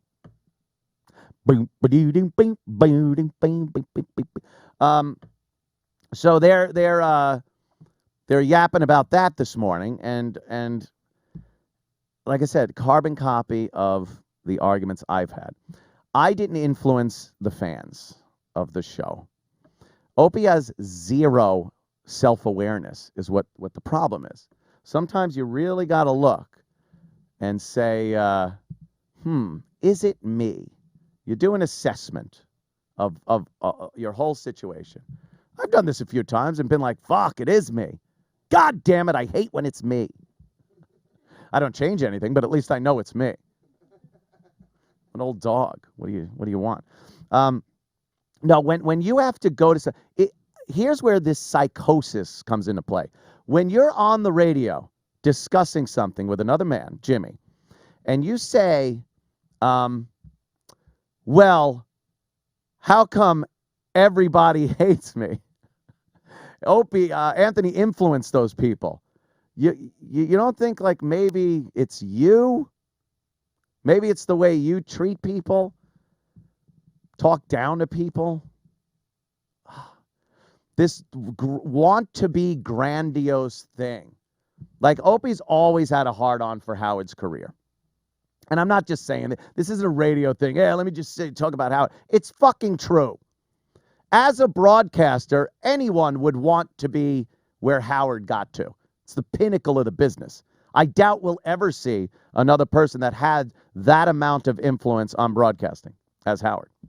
And Opie always wanted that. Now, when you're a young guy in Boston or just coming into New York City, you have that to look at. You're like, all right, there's a goal. Let's go for it.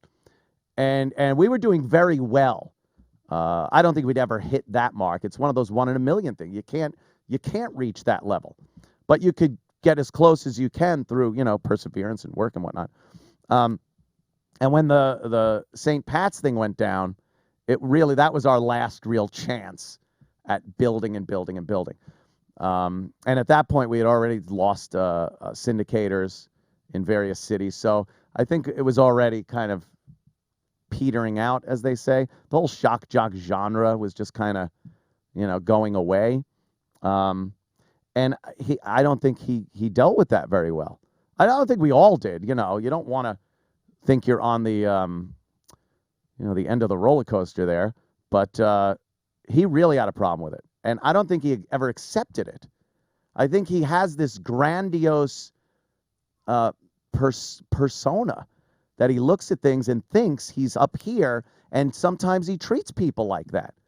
And something as simple as the J.J. Abrams thing, saying like, oh, what, J.J. Abrams is blowing us up? He directed Star Wars. This is going to be the biggest movie ever. Giant. He doesn't need anyone's show to promote Star Wars. And to even think that, nonetheless say it on the air, unsarcastically, is astounding to me. It's completely being devoid of self-awareness. I enjoyed our career together. It gave me things and opportunities I never would have had, obviously. And I respected Opie. I did. He was able to do things in the radio business and on the job with our show that I wasn't able to do. And I think that showed when, especially in the early days when I would do solo shows. I was always very uncomfortable doing those, never knowing where to start or stop or anything like that.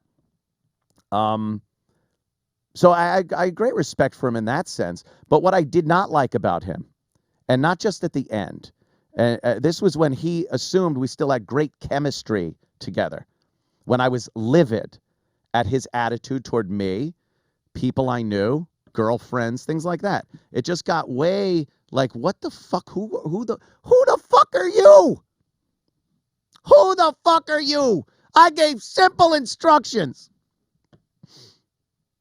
So it just, it was a chore in a sense that every day I knew I was going into a gloomy atmosphere with him. But if it was going in there to chop wood, do construction, whatever, it would have been unbearable. But we're sitting there for a few hours a day making some jokes and making boatloads of money doing it. So can you really ever be mad?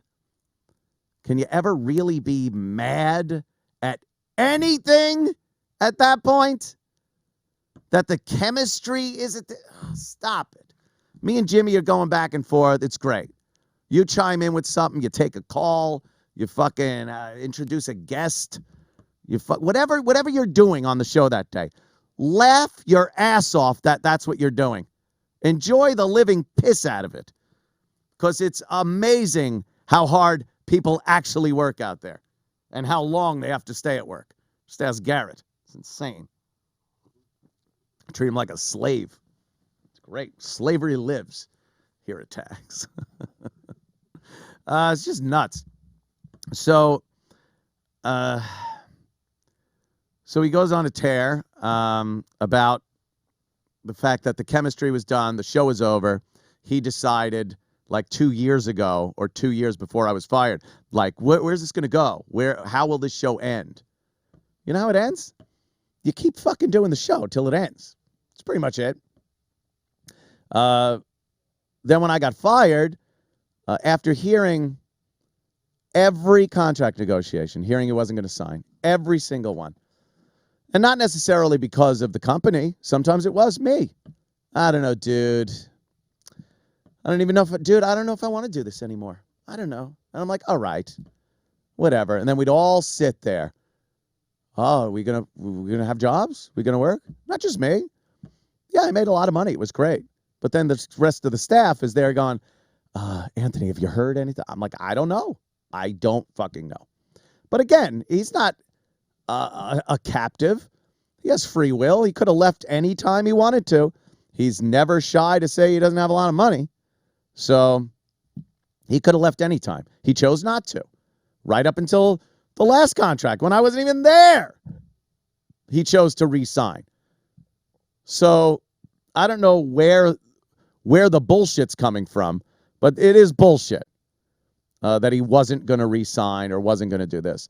I don't think it was financial. I think he does very well, and I think he's responsible with his money. I think it's an ego thing. I don't think he cannot be in some way in the public eye, which is fine. Again, if that's what you want to do, you're a performer. You want to perform. But the bullshit element is like, just stop. You want to be there. Hence the videos and Vines and fucking, Harry the Hater and all that shit. It's to get a presence on the internet. After you reach a certain point and you've had a certain level in the business, I don't understand why that part is so important, But it is to him for some fuck reason. I don't know why. So I got everyone to hate him on the internet, and to not realize that maybe it's some of the things you're doing. And when you realize that the arguments that you have with people are exactly the same, then you got to start thinking, oh, fuck. Well, maybe. Could it be me? Oh, shit. It's fucking me. But Opie puts so much credence in the internet. Like he wants so much to be a viral sensation or on the internet that it affects him negatively in that he takes everything that's said to heart also. So when you make something that important that you want to be part of it, you want to be big in it, when they badmouth you, it becomes that much more important. Just lay off the internet. You got a fucking radio show. What are you doing? Holy shit. Enough trying to be a viral sensation. Leave that for the teen boys. And leave your arguments for the teen girls. For the love of Christ. I've never heard such things. I really needed you, Jimmy, when I was crying on the radio. What is that from? It's from a movie, right? Is that Sleepless in Seattle? Which one was that? Opie's show has become a rom-com without the com part. It's all rom, no com. I'm just tired of, and now I honestly assumed that going to the Patrice O'Neal benefit, I would see him backstage. Hey, what's up? Hey, how you doing? Oh, yeah, that was fucked up, wasn't it? Or something. But now I'm not even going to be in the same room as this fucking guy. That's what I get. That's right. Make it about you. Patrice is dead. Make it about you. Make the Patrice O'Neal benefit about you and that you won't be in the same room. I fucking have great relationship with my entire family. I never understood those relationships that go away. I haven't seen my brother in this many years of that. There's something to be said for that. It's called, perspective, forgiveness, self-awareness, things like that make it easier for you to communicate with people and kind of show how you feel about them. But when you're always talking down to people and the entire room has a negative vibe to it, and it's everybody. It's everybody. That's why. That's why it's so odd that he's not aware that it's him, because it's everybody. I don't have that kind of magic. I don't have that kind of mojo, man, where I could just get people to hate other people. It would be fantastic. I would absolutely do that. I would have just zapped Obama before the election. Oh, I hate that guy.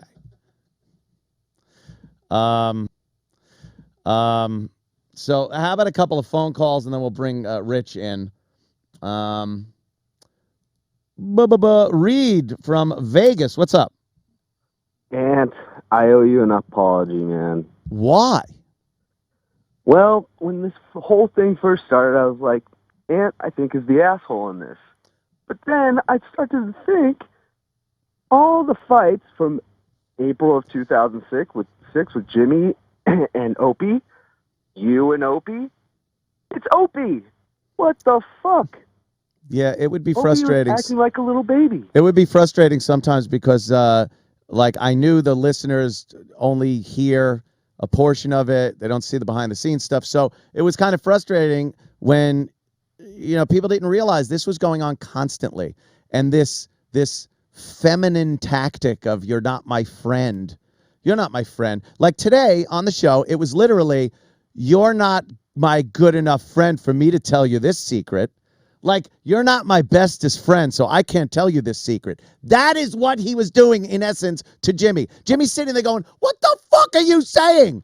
And he's, I got a secret about Anthony, about our stab-in-the-back friend, and I'm not going to tell you the secret because I don't think you're my bestest friend. And it's like, what the fuck are you, 10? What are you, 5? I'm sorry. No, it's okay. When Jimmy was trying to explain something to him, it was like he was just grasping for straws, coming up with something different. Yeah. And I was just like, Jesus Christ. That was the First of all, argument. when Opie said he wanted to quit the show and start something new by himself, who's going to listen to just Opie? Reinvent himself, he said. He goes, I'm going to reinvent myself. First of all, you don't say that. Other people have to, again, say that for you. Like, wow, she really reinvented herself and went on and did this. You don't say, I'm going to reinvent myself. It sounds pompous, like at any moment you're talented enough to just switch directions. Like, talented people don't say that. You just delusional. Don't. He's delusional. He is deluded. He's delusional in that I think he's got this grand image of himself, and then when he gets people that point out that he's not that on that high of a horse, he gets angry with it. I don't know. We had some good times and everything. What's this? You didn't call me, Tony. Thanks, man. Tony, that's Opie.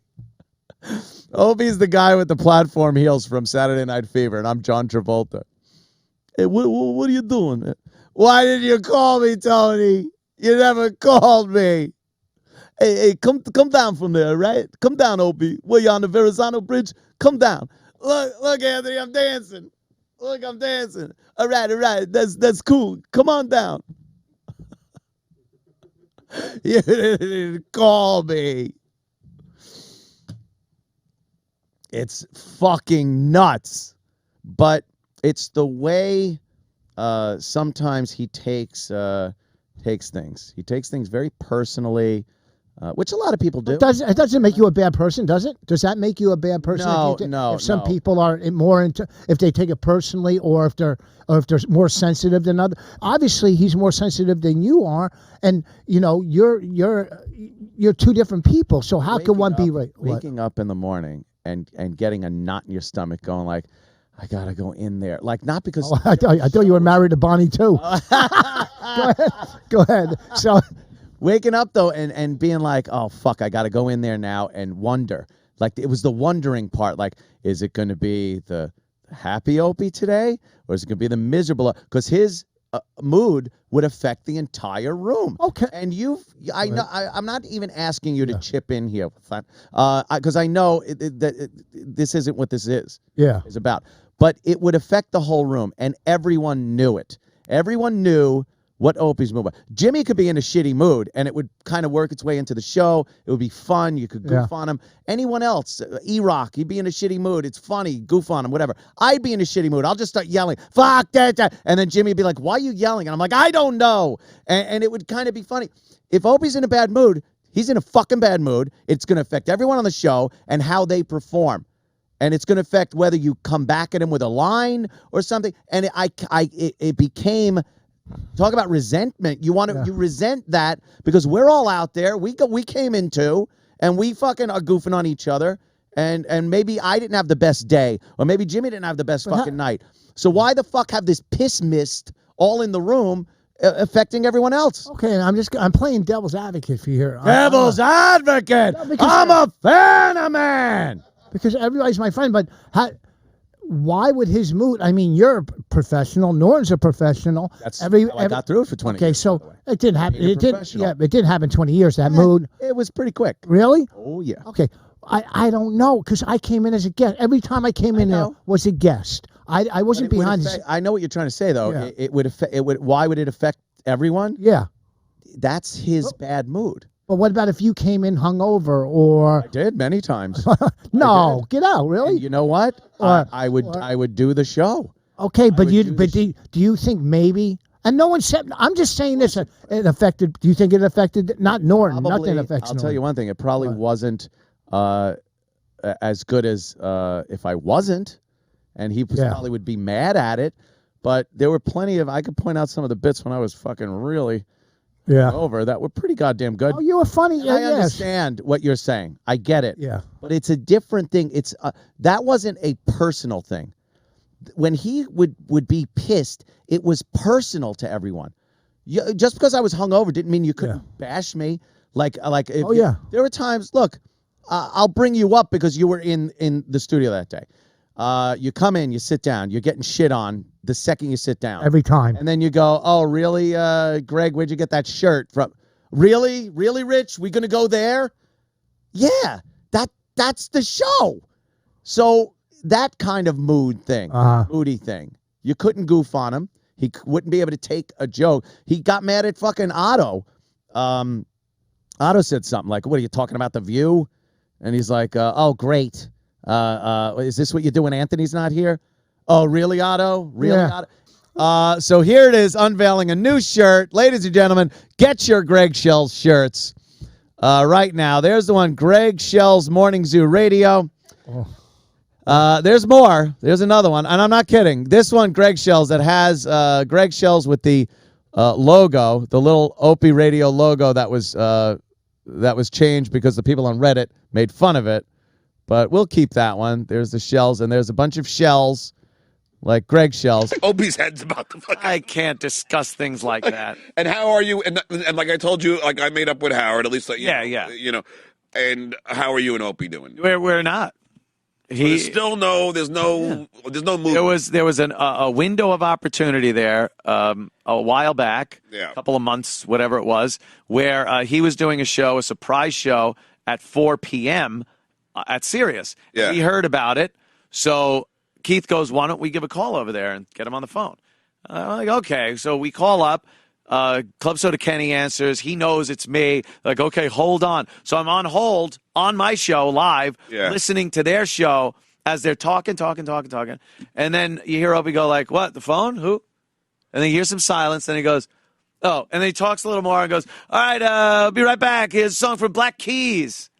And just left me hanging there. I'm like, fuck this, fuck you. I don't need to fucking sit on hold waiting for your fucking ass to What do you think pick it up is? a phone. What's the? I don't know. I just assumed fucking faggot. Why wouldn't you fucking? I mean, it was the perfect opportunity to break the ice. He had some comics in the studio with him. I had a couple of guys here. It would have been very fun and light. We could have done some self-deprecating humor and just bash a little. But it would have ended with like, all right, dude, hey, you know, I'll give you a text or something. And that's it. But he had a fucking, he's going to leave me on hold? So who the hell you think I am? I'm Mo Green. I was building podcasts when you were dating cheerleaders. You goddamn shock jocks really make me laugh. I've also heard like little things about there might not be an Opie radio channel anymore because it really isn't a brand anymore. So he's going to have to work alone. I mean, and this is something that came up on a couple of occasions during arguments that him and I had. Remember that one? The great grape argument? When I dared eat a grape on the air, and he was mad because I brought up the fact that he was constantly eating on the air, and one day I had a grape in my mouth, and he got mad. And then the other great argument when I was trying to make jokes. Fuck me running.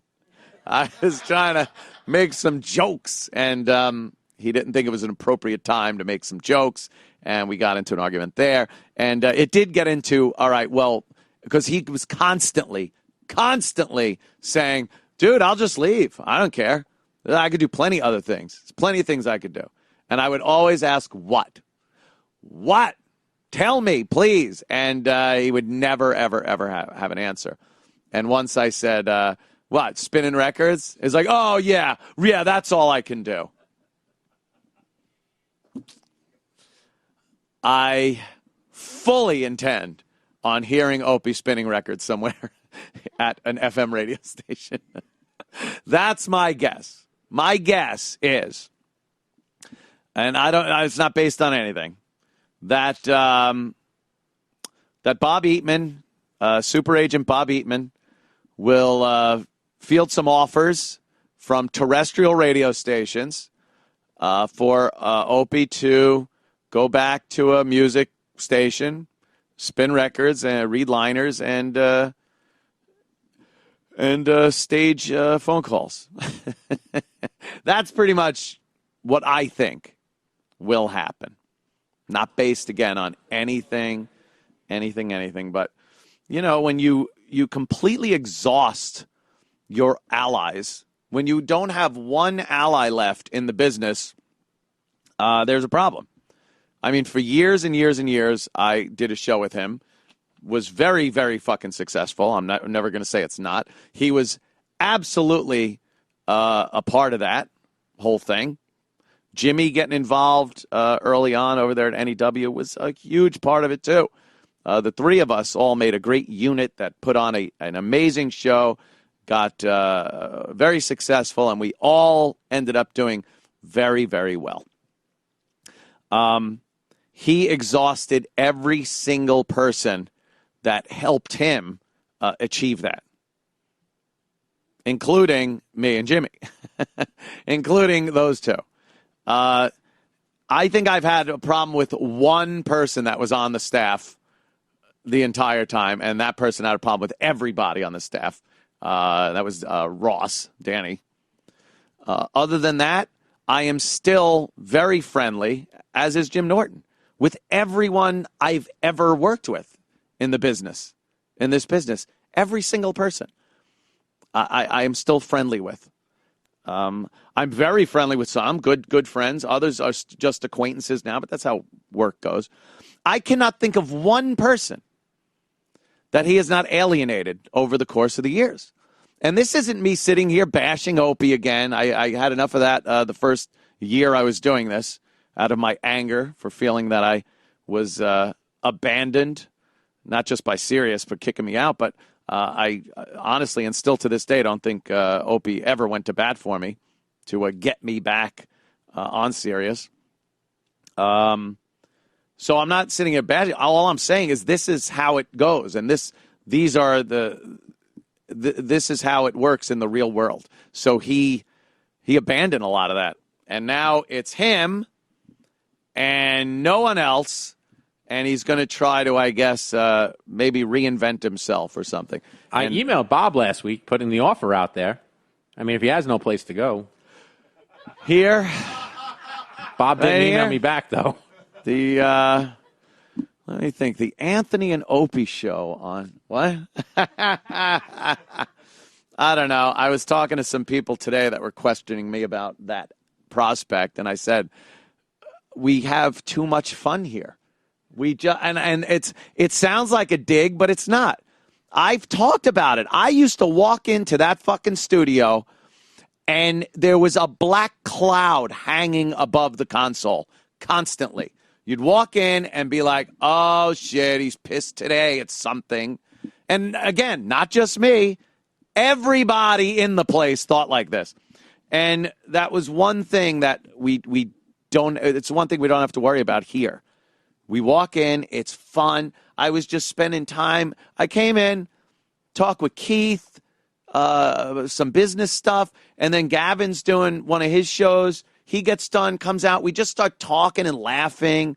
Fucking Garrett and John are fun. You could ask them things, and they have no problem doing them because they're asked, not commanded to do shit. It's the way you're supposed to work in a civilized environment. Not an ogre trying to get on some kind of power trip because they feel they have shortcomings in other areas. And I absolutely think that's what it was. Over the years, Opie took a lot of shit about his comedy prowess. And, the fans gave him a lot of fucking shit for it. And he felt like he didn't have the power during the show that Jimmy and I had. So he had to find that somewhere else. And it was all that behind-the-scenes shit that drove me fucking nuts. Like this fucking, hearing banging on the ceiling here, like this contract negotiation stuff. I talked about this, too, when I first started doing this program. It was unbearable during contract negotiations. I used to want to sign 5-year deals. I wanted to sign 5-year deals. We came out of that fucking NEW church fuck thing so fucking broken as a viable program that when Sirius or XM picked us up, I thought it was a miracle. And I wasn't hearing or feeling any buzz of anyone else trying to offer us a job. Wasn't happening. And I wanted that kind of fucking security. Place to go. I wanted to sign a 5-year deal. No, 2 years. Because he always had this fucking imagination that, this impression that other offers were going to pour in. Like it was fucking 1998 or 99 all over again. It wasn't. It was 2000 fucking, what was it, 4 or 5, something like that. We were a busted show and, needed to get back on our feet. And then every subsequent contract negotiation, and believe me, 2 years goes really quickly, especially in this business. And it's not even 2 years. It's like by a year and 3/4, you start trying to negotiate again. So we'd go through this whole bullshit thing over and over. Me on the phone with Bob Eatman saying, what the fuck is he doing? Let's sign this. Well, all right, it's cool. We're going to sign. He said we're going to sign. And then he called me back. Oh, no, he's got a problem with this. And I'm like, I need to know if I'm going to have a gig. The staff needs to know if they're going to have a job to go to. Because these guys aren't they weren't in my and Opie's position where we could just go, all right, we don't have a job. I'm going to sit out, see what happens, whatever. These guys, it's a week-to-week salary, pay bills, kids, wife thing. And you got some guy jerking everyone around. It's cruel. It's fucking cruel. So that seems to be where they're at over there. The same shit I went through. And I don't envy them at all to have to go through not knowing if Gregg Opie Hughes wants to sign a deal again. 2 years. Give me a fucking 5-year deal and let me sit and relax for a while. Holy shit. At that point, we're in our fucking 50s. I don't think the next new fucking thing is coming, all right? Jesus Christ. Guy thinks he's a fucking kid. Ready to sign up with it's the new kid in town. Let's bring him to our station. Good thing you only signed a 2-year deal. We're going to offer you a 3-year deal at 3 times the salary. You know what the fuck you're doing. Holy crap. Anyway, that's what I know. Anyway, that's because people were tweeting and asking me so many questions about it. And, I can only tweet I don't know so many times. And I think I just sputtered out more than 140 characters here. So if anybody asks, just reference them to the beginning portion of this program today, and they'll know, okay? Let's see. There it is, right in front of my face. Let's see, Matt, let's go over here. Sorry, my mouse is all fucked up. Here we go. Matt from Winchester says he figured out the beach thing. Interesting. Yeah. What's up? It's an appeal to you, Anthony. See, during the easy time in his life, there was 2 sets of footprint, Opie and Anthony. And now it's a rough time of his life, and he's looking around, and where are you, Ant? Are you carrying him? No, but I did for 20 fucking years. With the help of Jim Norton. I swear to God, wherever that beach is, wherever his beach house is, where that beach is, Me and Jim Norton should be allowed to just open the door, walk in, and take a nap anytime we want. But seriously, though, looking back and listening to him talk, whenever you guys are together, and they always say there's a bit of you and how you critique other people. Yeah. Remember, he would always judge these radio guys who would then turn into PDs. Yeah. That's what he's fighting with. Is he is a good programmer. There's no argument about that. He knows how to identify a good show to put on his channel. But he just kind of lost the ability to host his own show. Maybe. I don't know. I've seen him piss off enough bosses in my day, too, where he just doesn't work and play well with others is what it is. And that's a big part of the problem that he's had over years and years is his attitude with other people is so toxic and noxious. And the other people, I don't know why either. I mean, I could smash myself at times because I never spoke up. But when you're in a position like that, why the fuck would I want to rock the boat? I've seen him, and I saw him before I was on his show when he was doing the nighttime attitude over there at BAB back in the mid-'90s. I saw him go through people like nothing. There were some people that were kind of rising stars on his show, and then they would just be gone. And I put two and two together and figured, oh, they opened their fucking mouths. They said something to Opie. Opie didn't like it and never had them on again. Well, I sure as fuck ain't going to do that. So I kept my yap shut and, raked in the cash and was on a very popular radio show. I know Jim Norton very well. I was a great buffer between Jimmy and Opie during the time when Jimmy was on the show.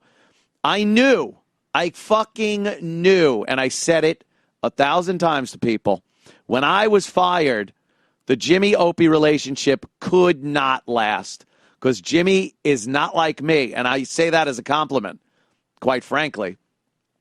Jimmy's got gumption and balls and won't take shit. I can smile and take shit as long as I'm getting something out of it. Jimmy, And it happened on air and off air a few times in the very short time that they worked alone together. So I knew that wasn't going to last. And it doesn't, he doesn't work well with anybody else either. I mean, I've seen it throughout the years. It's almost sad. It's this close to sad. We're 2 years old here at Compound Media. And we act too. That is right. Gino's sitting over there, and he just said we acted. And it's absolutely fact. So we wanted him over here, but just being around here for 2 years, we're a fledgling operation. We just couldn't really compete with the offers that Sirius was making to Jimmy. It happens. I don't hold anything against Jim Norton as far as that's concerned. You take the better deal. One good thing, though, Jimmy has always been very good with, because he's a comic and he's on the road and he has to do to promote his career, do other shows, he's not going to be held to that you're not allowed to go on Anthony's show thing. So Jimmy's still going to be able to come over here and do my show. Also, it's not out of the question that maybe signing Jimmy to do a once-a-week thing here. We're working every angle to get Jimmy involved on the Compound Media platform over here. It also isn't completely out of the fucking question that I do something with Jimmy at some juncture over there. Now, I know it sounds insane, but with the loss of Gregg Opie Hughes and any semblance of the Opie and Anthony show, a lot of things change, pieces and parts move around, things can happen that couldn't happen. So everything is open for discussion. I'll leave it at that because anything more would be pure speculation. But me and Jimmy have an amazing relationship. love the guy and want to work with him. He wants to work with me, and we are figuring out in what way, shape, or form we can do that in the future. The Opie situation.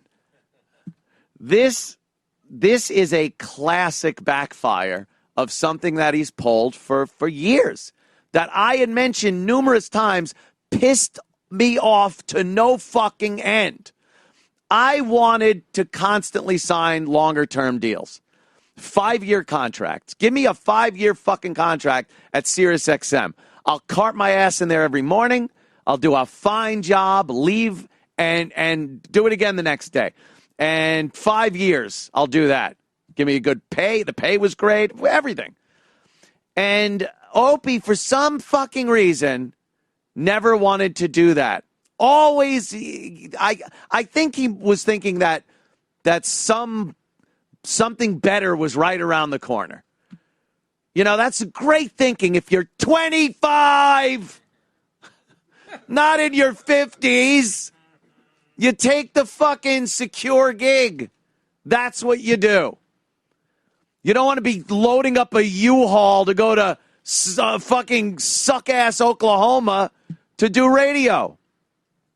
You're not, you might get a better deal. You might. But why even gamble on it at this point in your career? You had a great run, a good career. It's still going. There's a company that wants to pay you money and lock you into their company, and you just keep fucking around with these short-term deals that fuck everyone. The staff, every 2 years. Can you imagine every fucking 2 years? And it was really every, 20 months. It wasn't even 2 years. Every 20 months, you don't know what the fuck is going to happen in your life. Now, again, for me and Opie, it was one thing. We had done very well in our careers. We could afford to just sit and see what happens next, like he is on a beach. You've seen the videos, I gather. But you got people over there like Travis and Eric and all the other support staff that don't even fucking know every 20 months if you're going to have a job. That's not considered like a career. That's not anything good. Now, I know broadcasting is one of the most insecure jobs you could ever have anyway. But if you can make it any more secure by signing a longer-term deal, by keeping the staff informed what your fucking intentions are, that was always a bitch to me. I'd be on the phone with Bob Eatman, our agent, just saying, what is he doing? Oh, he hasn't called you? No. I'm ready to sign, Bob. I love the deal. What's going on? Opie's a little upset. He wants another week off. He wants Fridays off during the summer. He wants to change the hours from 8 a.m. to noon or Nah! I would go nuts. And it was every fucking time. So this time around, of course, I get fired a couple of years back. And I'm forced to build an empire. I'm forced to build something for the first time ever in my life. Yes, exactly. My empire with warriors such as Gino Bisconti. I love it. I love it. So I do this, whatever. I move on, as they say. And it's now Opie and Jimmy.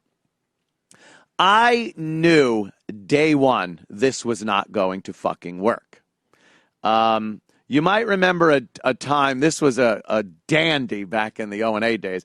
I was I had it with Opie. Had it with him for years. He had pissed me off to no end. But I went in that studio and smiled and gave my best and made it work. You see too many of these bands like, holy shit, why isn't Guns N' Roses going out and making a fucking fortune? Stick together, smile at each other's dumb faces for the time you're on stage, pocket your cash, and keep your name in the public eye and go home. And then you don't have to deal with fucking Axl or Slash or anything. That was my point. And anytime I'd see these bands break up, you go, what a bunch of fucking idiots. Just stick it out, whatever it takes. And that's what I did. Went in there.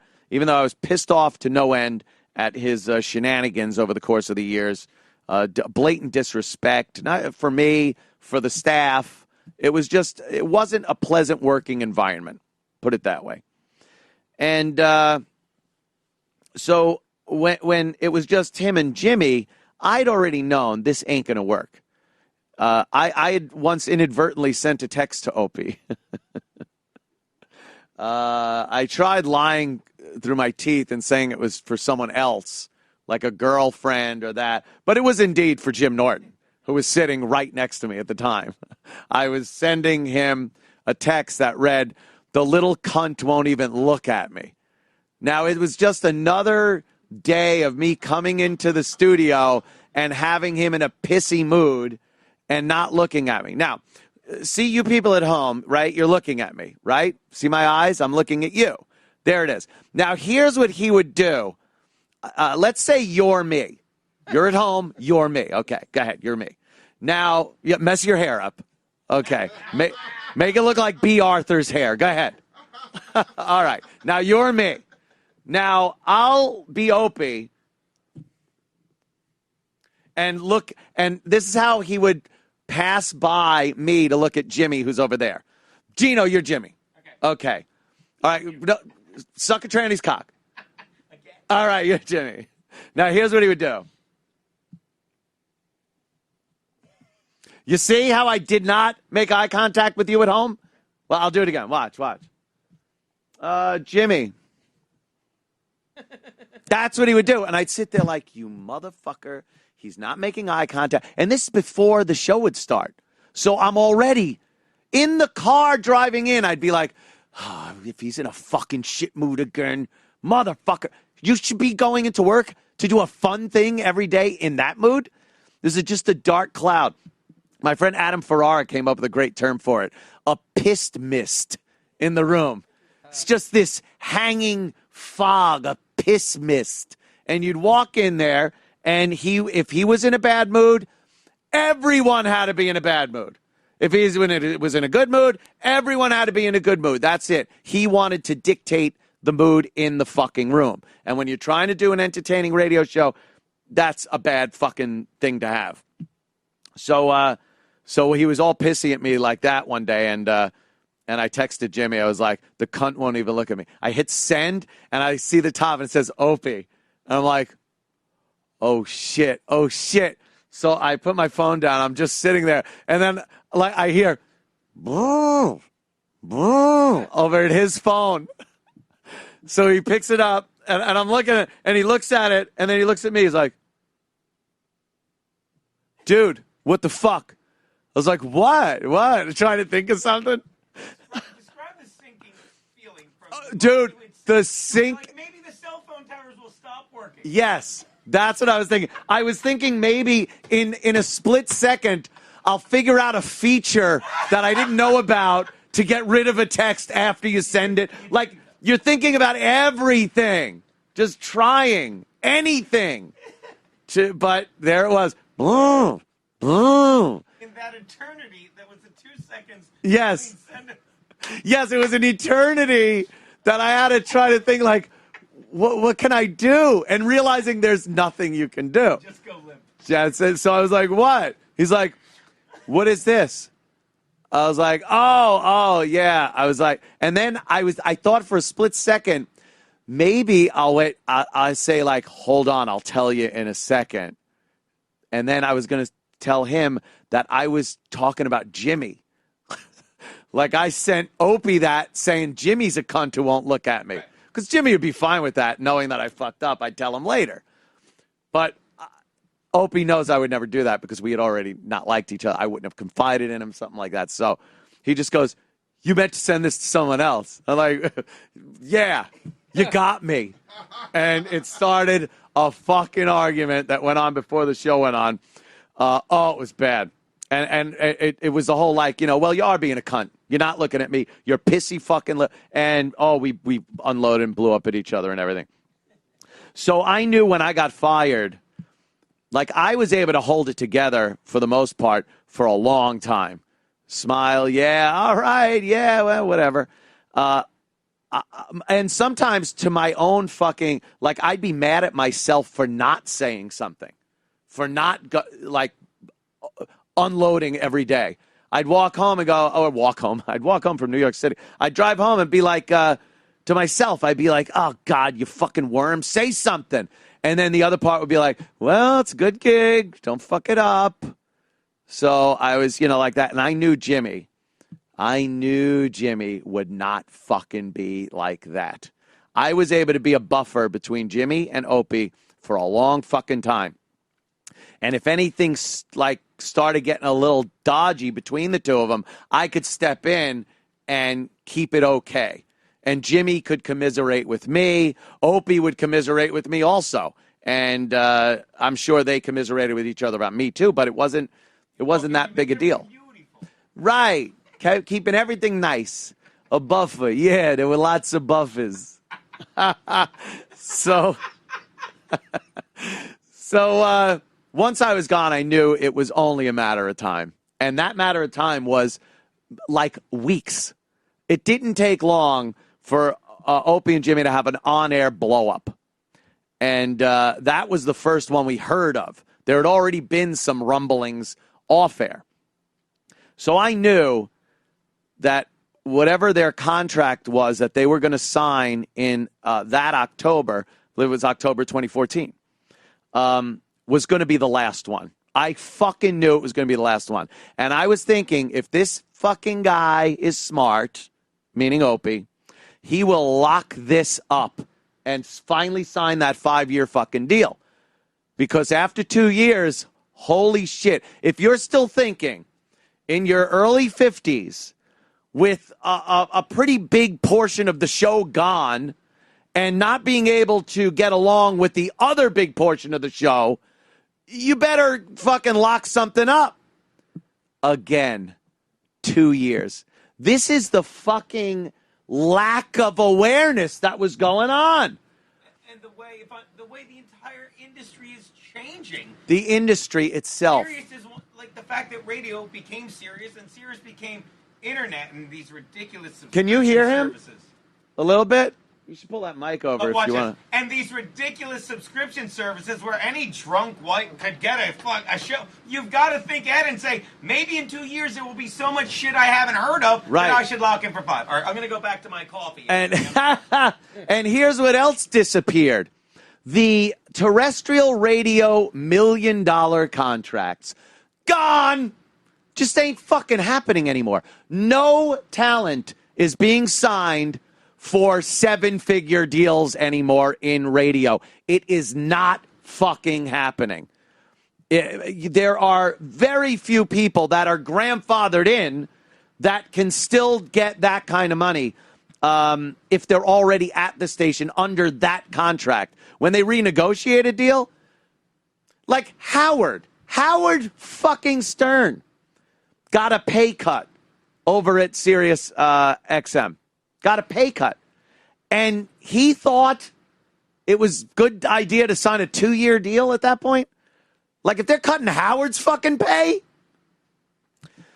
So I knew it was just a matter of time. When I heard they signed a 2-year deal, I did chuckle a bit. Because, first of all, I knew Jimmy would be fine. Jimmy's very funny, very talented, very amicable and amiable and any kind of otherable. He's very good, and he'll do just fine. Opie, on the other hand, I was like, you can't just surround yourself with comics and hope they carry the show. Comics are fucking great. I love them. They're always on the show. We got a guy today. Come on, Jared. He's going to be on, I swear, after I'm done with this diatribe. But, like, it's part of your show, and it's a communication thing. You can't just plop them down and go, well, it's my show, but you guys do the work. You do the heavy lifting. It's not going to work.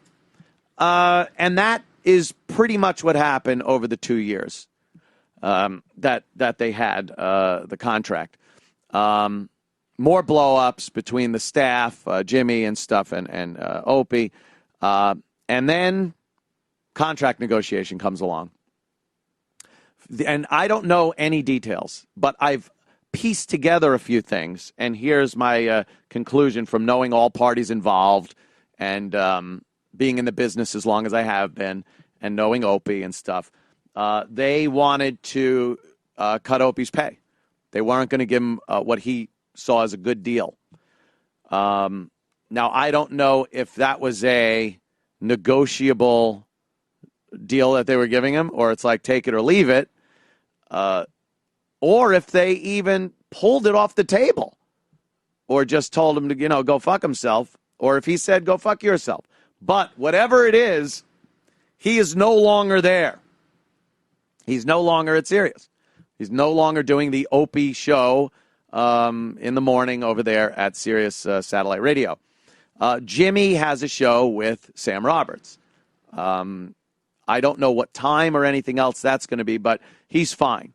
They, from what I hear, they offered him a very good deal, which he is well worth, and he has been given the shitty end of the stick from day one.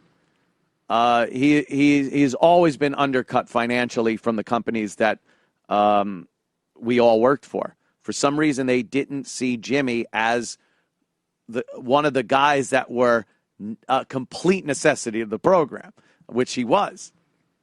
So Opie's been very mysterious. He tries so hard to pump things up and make things mysterious and viral.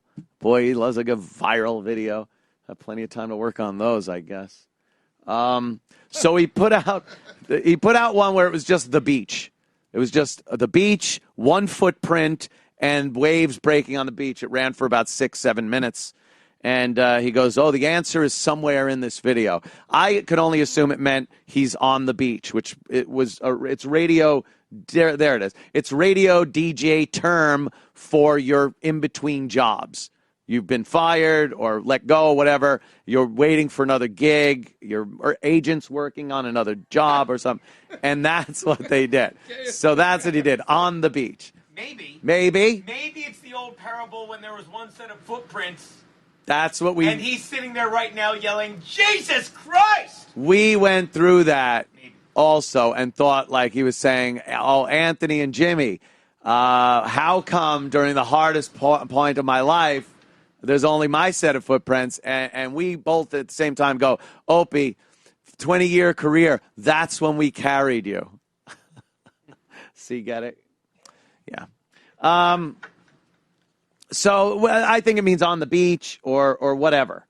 So that wasn't enough. So he had to then give another video this morning after Jimmy announced that he was getting his own show. And I guess he says in this that Bob Eatman had to tell him. And he says, my manager, my agent, had to tell me that Jimmy re-signed over at Sirius and which tells me that Jimmy never said a word to Opie about that, which isn't Jimmy's obligation. Or if you're friendly, you would probably do that. If you're friends, guess they're not. But that was obvious. So, and then he's got this video. He's at an aquarium. There's a shark swimming around in the aquarium, and Opie's talking over the video. Then Jaws music gets loud at certain points, and you can't really make out what he's saying. I got to give him this. I didn't think that's pretty clever. Like because it makes people go, what? What did he say? And you get kind of like you want to hear what he's saying and you can't hear it. So I'll give him that. That's kind of clever. Play that video and we'll all laugh along. Good morning, Lamb Chops. This is Opie, and I want to thank everyone that reached out to me trying to figure out what's going on with me and the future of my radio show. And, well, here you go. I feel like I have to tell you something. I do not do morning radio anymore. I do not do radio with Jim Norton anymore. I found out through my agent that Jim Norton will continue with Sirius. I believe he signed a contract a couple of weeks ago, according to my agent. And it looks like he'll be doing a show with Sam Roberts. I think that's pretty obvious to everyone. I have not been fired. Sirius, who has been very good to me over the years, they want to do a whole new show, a brand new show. We're trying to figure out what that's going to be. So we're talking.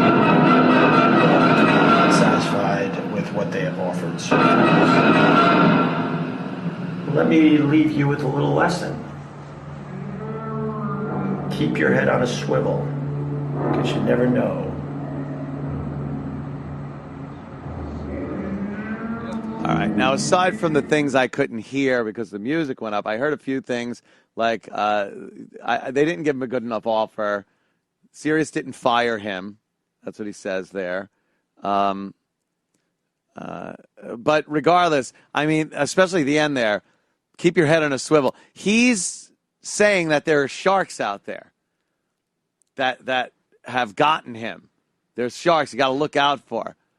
Opie complaining that a co-host of many years didn't have his back when Sirius cut the cord. Yeah. Isn't that fucking McGinnis, man? Yes. I didn't even fucking think of that. He's mad because the agent had to inform him that Jimmy had already either signed or was ready to sign a contract a couple of weeks ago. He goes, found that out from my agent. That is exactly the passive-aggressive way to say, Jimmy never told me this. So he's looking like he was stabbed in the back or there are sharks out there because he wasn't supported by his co-host. What the hell? How does that feel? How does that fucking feel? I was tossed to the wayside, and I know damn well there was nary a complaint from Mr. Hughes, who wanted to move on and do his own thing. Well, plenty of time for that. Literally your own thing. Because he's burnt every single bridge that has ever been built. He has utilized people, and there seems to be no one left. There honestly seems to be no one left. I heard they offered, they were trying to get Jim Brewer as his new co-host, and that fell through, and that might be why they didn't want to offer him any money or continue or whatever the situation may be over there. But, it's just odd that everybody else that he has dealt with in the business is working. Everyone else is working with other people that we've made relationships with, known and loved over the years, and he's with a shark. He's with a shark somewhere. Davey Mack, you a little happy? You a little smiley? I mean, I don't like a vengeance thing or that, but avenge me is kind of a, you happy about this? Celebration times. Come on. We got celebrations. No, I'm not happy about this. No, but I have been given an offer to join Opie's Compound Media Network. Oh, Jesus. Yeah, he just started his own thing. Dave. It's going to be absolutely amazing. Oh, man. Yeah, me. Is he starting it in the basement of his Hamptons house?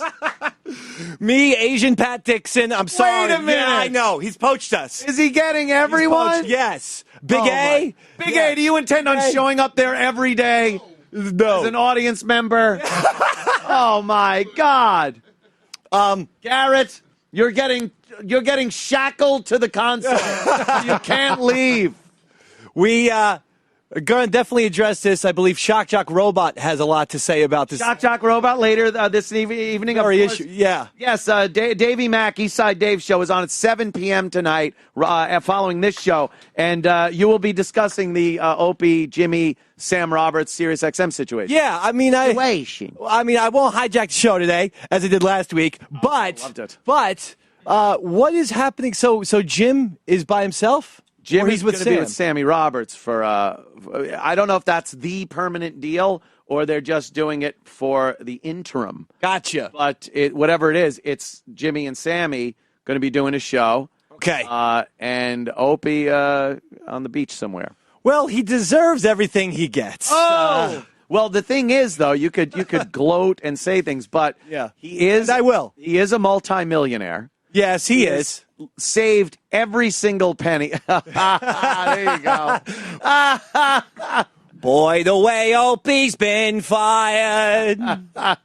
He has 2 houses, a beautiful apartment in Manhattan, doing well, beautiful home out in the Hamptons. Good. And I hope he sleeps well at night. Saved every penny he's ever made. Good. I know that. So he's rich. He's got a beautiful wife, beautiful kids. Wonderful family. And as far as I can tell, not a friend in the world. No, so he's Mr. Burns of radio. I think even Howard Stern's got like 6 fucking friends. Did you hear what Howard did? Howard made everyone stop coming in through the main entrance. You know the elevator bank to Sirius? Yeah.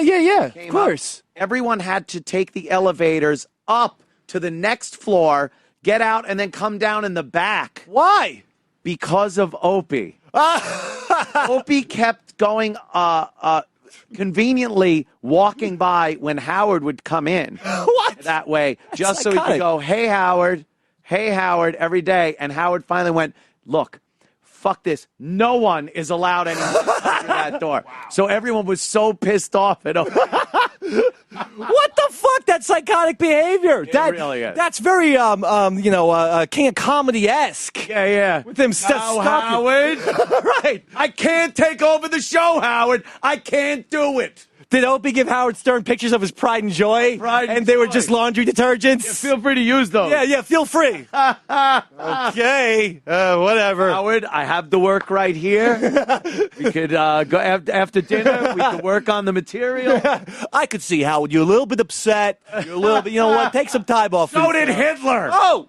I know, Jerry Lewis gets real serious all of a sudden. Yes. I love the King of Comedy. But that fucking guy, wow. I mean, he just the last 3 or 4 or 5, maybe even more years of just backstabbing his way through goddamn satellite radio. In all honesty, that's what happened. I would even give him credit if he was backstabbing and profiteering off of it, getting an advance on that. But there never seemed to be any reason to treat people like he did other than just to be fucking shitty to people. Strange, though. I never got it. He was mysteriously, wasn't an upside to it. He was mysteriously bad. For instance, there's no reason to constantly say to me, you're a true talent, man. Bruh, you're a true talent. At the Patrice O'Neill death benefit, at this place, at Sam Roberts' wedding, in multiple places, he would take me aside because literally I would sit at a table with you, Jim Norton, everybody, and none of you guys was talking to him. No. So he had to pull me aside and be like, I would be his little drinking buddy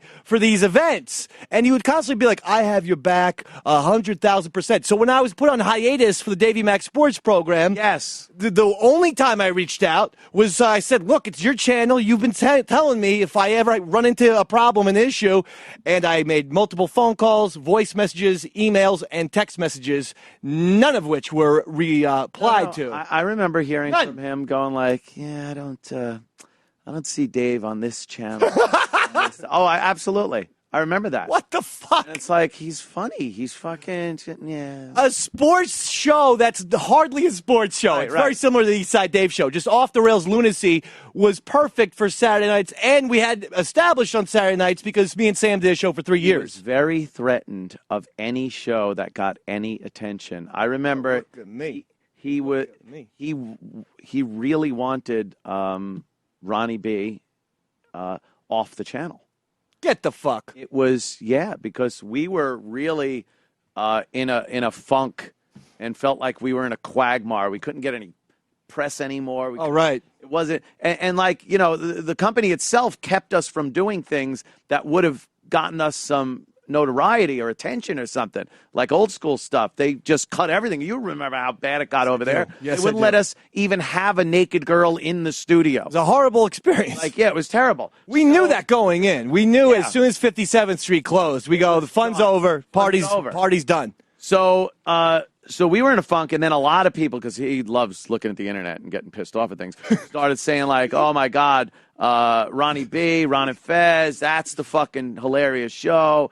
Oh, and they suck now, Ronnie B, that's it. And he was just like so insecure, he wanted to get rid of Ronnie B. Jesus Like Christ. get rid of it. And I think you fell into that same category. Oh yeah, I mean, a funny guy. Well, I don't know. I don't know what his inner workings were. I do know though that on the record he said multiple times, "I have your back at all times, And when push came to shove, and I needed his back, and oddly he would tweet out stuff like, "The Davy Mac Sports program is coming back," but he wouldn't respond to any messages. And he wouldn't respond because again he wanted to get the people in his corner without having to actually do. But what the fuck? Anything with you? Text message takes 2 seconds. Dave, he had my back too. Let's be real here. Oh, that's a good point. He had my back too. You had a little bit of a longer history with him. He had who else? Steve Carlisi. Oh, he had his back too. Okay. Yeah, he had his back too, which didn't work out very well. No. I never understood why we kept replacing producers. Like the producer was supposed to be this person that made the show and made it better and stuff. And I understand a producer's job on normal radio shows, but it was not a normal radio show. We couldn't have a producer come in and go, "All right, guys, here's your here's your 8 o'clock break. Right. Here's your 9." Like it didn't work that way. A producer for our show was someone that could come up with good ideas and suggestions for whatever topics we were going to work on, but not give us not a producer. We didn't need a show producer. But for some reason, he got it stuck in his head because he couldn't get that traditional radio mindset out of his head. So Steve wasn't good enough. The other thing that's going on, the Opie situation. Look, I don't know what's going on over there. He put out another video. Do we have that video? The seahorse one? Seahorses. Seashells, seahorses. No fucking way. Not now, not never. I love that guy. Yeah, there was another video that he put out. He put out one the other day with a shark swimming and kind of said that Jimmy insinuated, implied, inferred, I don't know which one, pick one, that Jimmy Norton was a shark, or that Sirius was a shark. Sharking? Talking about porkers? So he made that, and that one people saw and commented on. Here's his latest one, the seahorse one. Good morning, Lamb Chops. Today's video is very, very short. Woke up to an offer from SiriusXM to stay, and I wrote back and rejected the offer. I would entertain an offer to stay at Sirius, but it's got to be right. At this point, it's not right. And they've also told me I'm running out of time, so it's not looking good. Toodles. And that's it. Then the seahorse just swims around a little more. Seahorses are the fucked uppest looking shit. There's just like nothing moves. It's just this. Or this on their back. They got a little. Here's a seahorse. One moving part.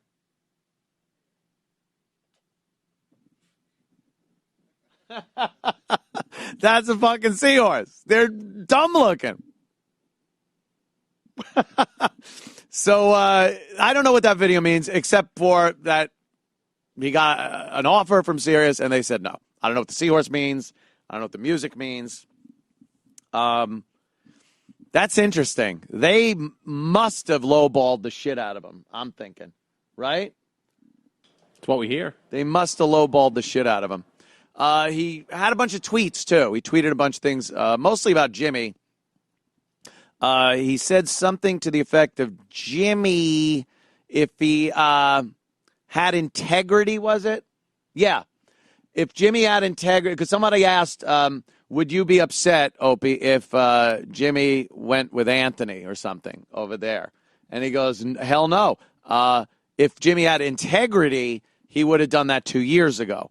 And that set off kind of a firestorm on Twitter about that whole thing. A lot of people jumped on Opie for questioning Jimmy's integrity based on, shit that's happened over the course of the years. It almost seems like hypocritical, people were saying on Twitter.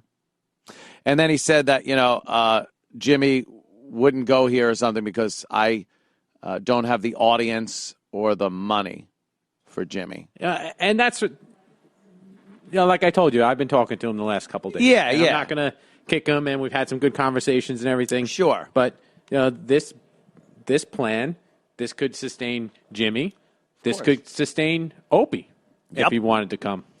Abso-fucking-lutely. What we do here could absolutely pay Jimmy and Opie what they would need. Yeah, absolutely. I guarantee it would be more money than Sirius is offering them right now. That's for sure. Yeah. But, people don't understand the plan here.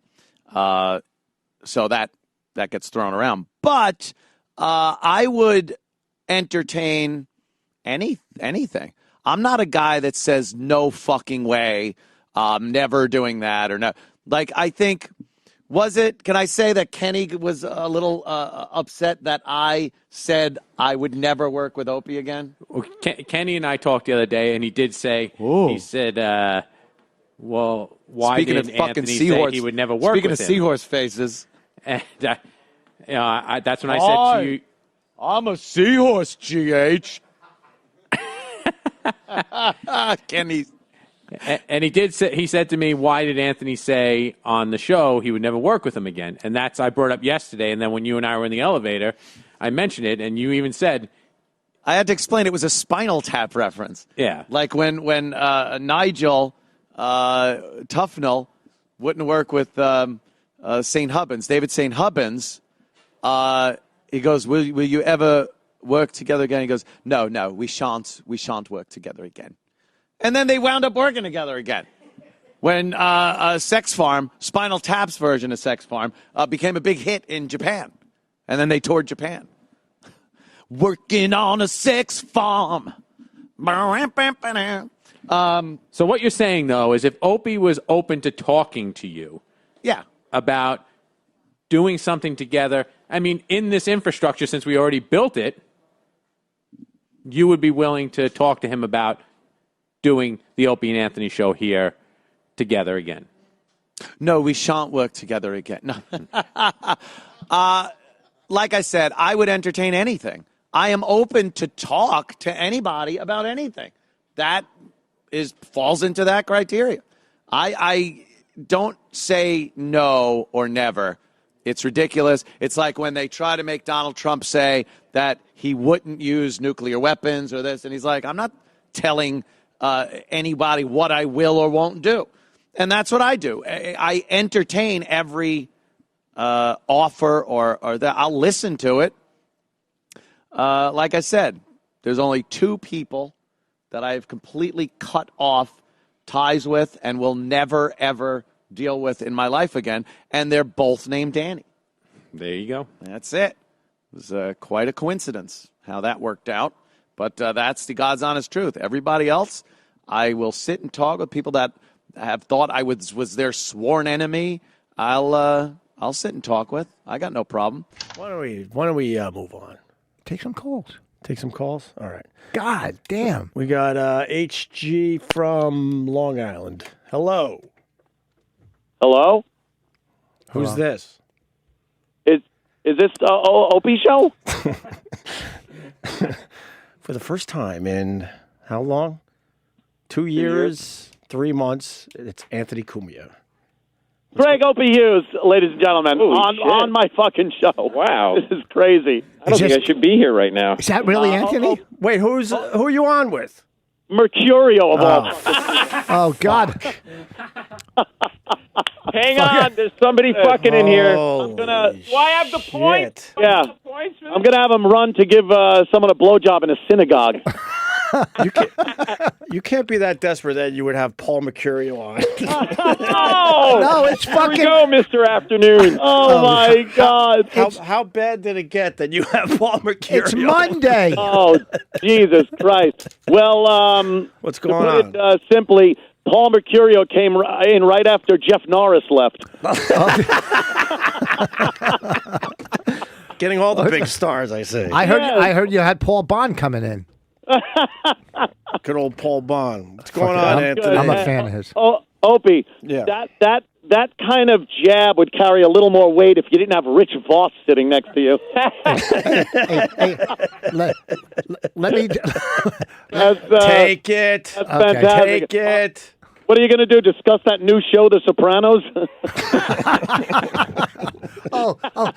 Okay, Sybil. Nice talking to you. Fucking you turncoat. Go fuck yourself. Oh, shut in up. your stupid Garmin District fucking studio. That's great. When does Bonnie tell you have to leave, Rich? In about 15. 15. But at least I'm not going to go help her with her homework. Wow. Yeah, believe me, you couldn't help a first grader with that. Hey, this isn't about me. This is about two guys getting back and talking, okay? A little weird. It's a little weird. Yeah, a little weird. A little weird, obviously. But see, now it's gonna be spun that I'm desperate and how to get No. I don't think anyone here is desperate. I am. Well, Voss is. Voss, I think we could be in agreement that Voss is desperate. Oh, God, am I? Voss is always desperate, trying to sell his wares. He actually handed me a CD. I don't know about you, but I haven't had a CD player in I don't know, years. I don't know what to do with this thing. Exactly. When was the last time you saw a CD spit out of your dashboard? Right, exactly. He ran out of 8-tracks, so he had to go CD. Was that Mercurio? Yeah, it Hey, was. Mercurio, stop. Let the headliners talk. Here we go. All right. Take it. He can Stop. never fucking take it. The headliner. You're a great middle act. Go ahead. Go ahead. Take out the Rolodex of fucking shit. Jesus Christ, this is some army we've constructed. This is Christ. How sad have we become? Do you know how sad have we become? Me and Opie feuding with two pea shooters shooting at each other. Wait a minute. Oh, now you're fucking attacking me.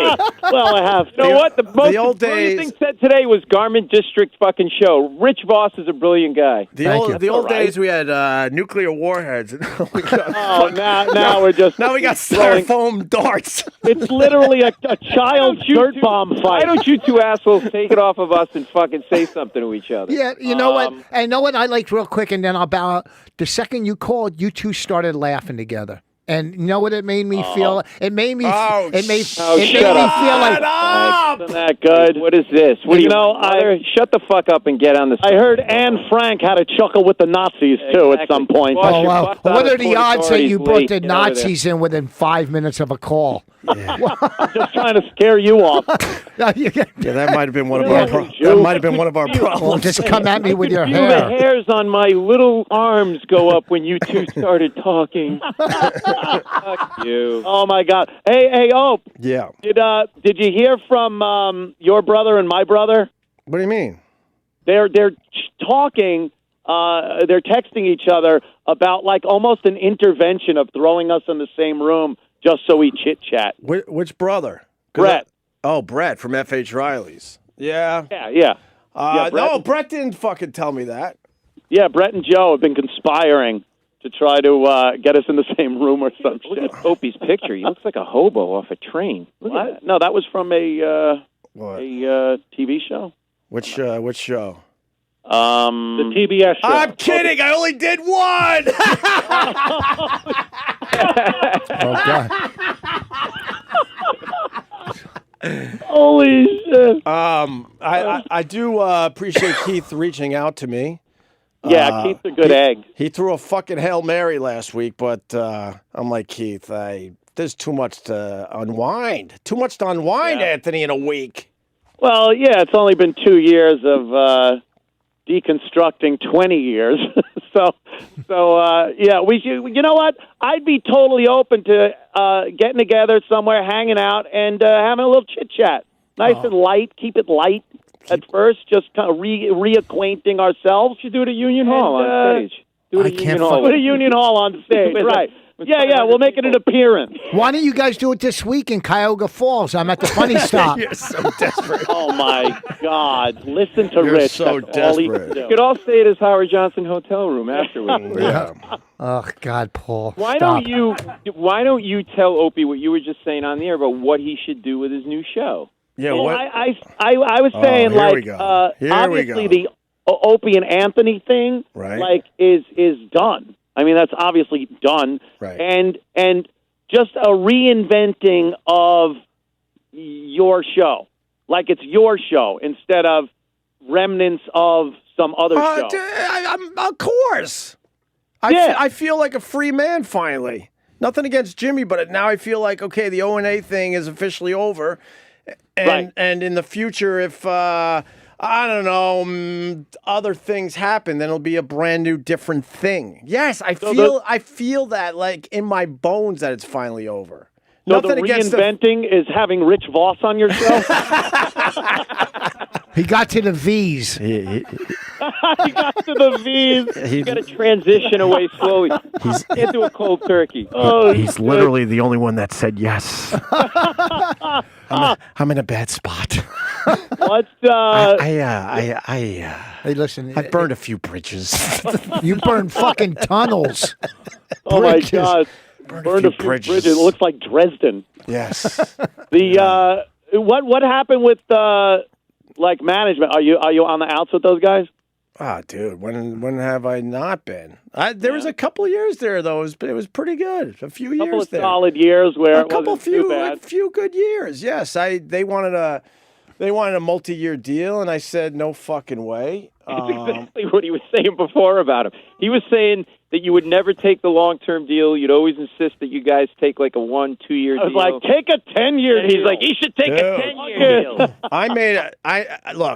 I made us money doing it that way. I know it got a little ugly, but they want to sign us for like 3 years at the same fucking salary, and I'm like, no, we do 2, and then we can negotiate. We'll get a tiny little bump up for that 3rd year. You still using Eatman? Eatman is kind of backfired this year, huh? Eatman is not quite the super agent line that he used to be at. It's kind of the no. When I really looked at it, I'm like, I think he made one good deal for us in 20 years. Holy But let's fuck. keep him on board. Fuck it. Why not? How about this? How about this, Bob? I go, Bob. It's obvious things are getting weird around SiriusXM. How about you get me one meeting? Something meeting. different. One meeting that I could at least go to and see what's up. Yeah, no, it's not good. Can you believe how long Mercurio fucked our careers up?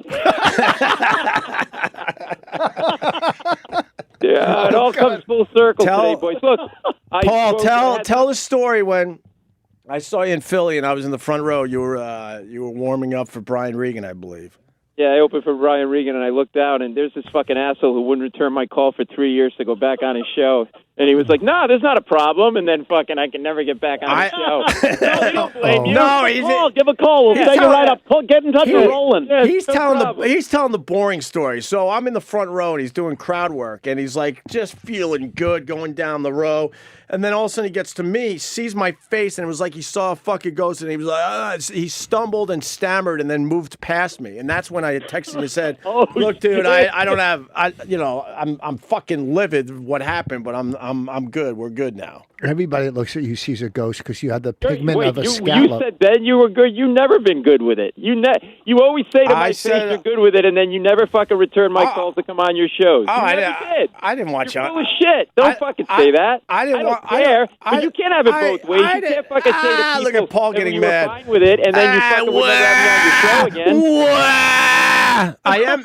I am good with it, but I didn't want you back on the show. You should have told me that instead of telling me to call me and I'll have you on. Paul, I put you on my show, and even Opie told me not to, but I still did. Rich, my guy's destroying your guy. What are you doing? I'm laughing. I'm a double agent. I'm going to go with the winner. What the fuck, dude? Get in there. What? I'm not going to attack Mercurio. He's suffered enough. Look at him. Rich and I are fine. We're all fine. I got no don't care problem with anymore. Mercurio. I sat and talked with Mercurio at the cellar one night, and he dislikes a lot of the same comics I dislike. So it makes me like him more. Exactly. That makes me they're like. together. I went on Bonnie and Rich's show and had a great time, and I'm not fucking pissing anybody. I really don't have a problem with you. But also, Paul, too. I really don't. Paul, when you go to somebody and you put them on the spot and go, "Hey, have me on the show," they're going to say, "Give me a call." That happens with clubs and everybody. Look, I didn't put him on the spot. At some point, we everybody had to have a little bit of a conversation, especially me with people. And the conversation. Hang on a second. The conversation with Opie wasn't cornering like, "Hey, put me on." We kind of cleared the air, and then I didn't even ask then. It was sort of through a text and whatever. And I get, look, if you don't want to have me on, you don't want to have me on. And that's fine. But, it was sort of about like, just say it, and that's it. But then maybe at the I moment. knew after like a couple of times, I just stopped asking because I knew it wasn't going to happen. It's no big deal. I'm not pissed at anybody. He's uncomfortable for a little while. What are you going to do? I never even talked to you guys for 3 years. I'll tell you, if Voss... I literally didn't talk to anybody for 3 years. Oh, I'll tell you, if Voss said no today, man, I would have fucking called you.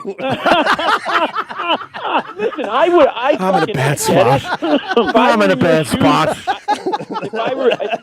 If I were in your shoes, I would have been pissed at everybody. Everybody would have been radioactive attached to that. I never heard more excuses today in my life. Me and Opie are going to sit in a room with a wall full of comics, and it's like, all right, I'll trade you Big J for Sherrod. I need a Bill Burr. When I was driving today I almost said maybe I should just run my car into the wall, so this way I can get out of it. Listen, I'm going to do everybody's show. You guys are all. You know what? Forget it. Whatever. That was well thought out. Well said. Well thought out. I said enough earlier. Well thought out. I said enough earlier. Anthony, I was saying that you two should sit down and fuck. I said it earlier, and I've been saying it forever. So what a brilliant new thought we haven't read on Twitter. Oh, listen. Yeah. Shut up. Okay. He just wants it to be his idea. It's not my idea. It's not my idea. Listen, I agree with Rich. He's got a good idea. And let me say something that I said to Mom over here about Opie. Holy fuck. The first time in 2.5 years, and this guy's just babbling with those big lips of his. Holy fuck. He's probably... They're all wearing wetsuits. And he gets angry at everybody. Holy shit. Well, at least it's not Rich Voss feeling like he's Jimmy Carter with Menachem Begin. And, oh, wow. Very nice. Kind of missed those historical references. Yeah. We have a peace that'll last forever. Yeah, good. You're talking about a superpower. What? Rich Voss. You doing good, Anthony? I'm doing pretty good, Hope. It's it's been a pretty it's a challenge to build something from nothing. Right. And of course, I don't know. You might have heard some legal wranglings that have been in the news, but things were going too well for him, and he's like, you know what? Let me add some other shit to my life. Well, we're getting through them. You're getting through the legal stuff. Yeah, by December it should all be taken care of. I have to go to like alcohol meetings, and I just finished up my batterers intervention meetings and things. I mean, come on, with my lifestyle and everything, of course something was going to blow up in my face. Do you wink? I was hoping it was one of your guns. What? Nothing. Go ahead. Stepped on one of a in my face. Yeah, what the fuck? I attacked I was going to say, do you wink miss the drinking? No, I went to rehab. Right. And how was that? As they say, one day at a time. It was actually pretty fun. Yeah. He brought a case with him. A case of crabs. I don't know if they want you to. I don't know if they want you to like admit that rehab was fun though. Well, no, I don't mean like I thought it was going to be kind of like prison, right. And it turned out it was a real nice place. Artie recommended it. And he's a legend down there. It was nice. The pool is in Florida. They have the Artie Lang suite there. It's you can buy his 8 tracks and CDs. You can tell because you could literally put a safe on the bed and it won't collapse. Artie's big. Yeah, he's a bit on the big side. But isn't it weird? Isn't it weird that all like the Stern guys are doing both shows? Isn't that fucking strange? Yeah, having like John and Artie and Jackie and Gilbert. Yeah, and then finally, Gilbert was really fun to have on, man. I loved him.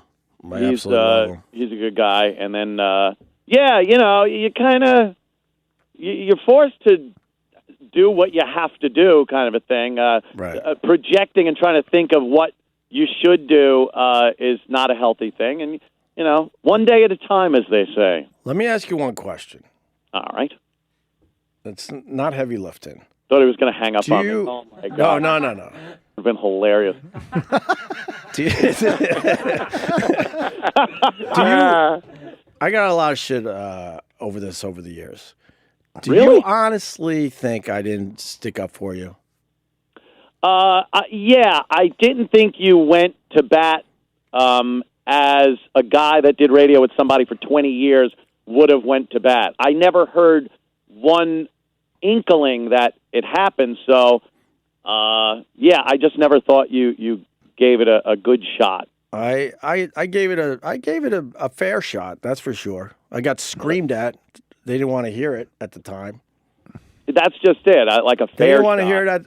Well, the other thing is, to be fair, were we going to continue at that point?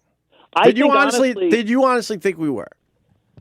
Yeah, I honestly think we could have just continued doing good shows. I really do. You mean like if Opie said I'm walking, if he walks, then you guys go do another show? That's either way.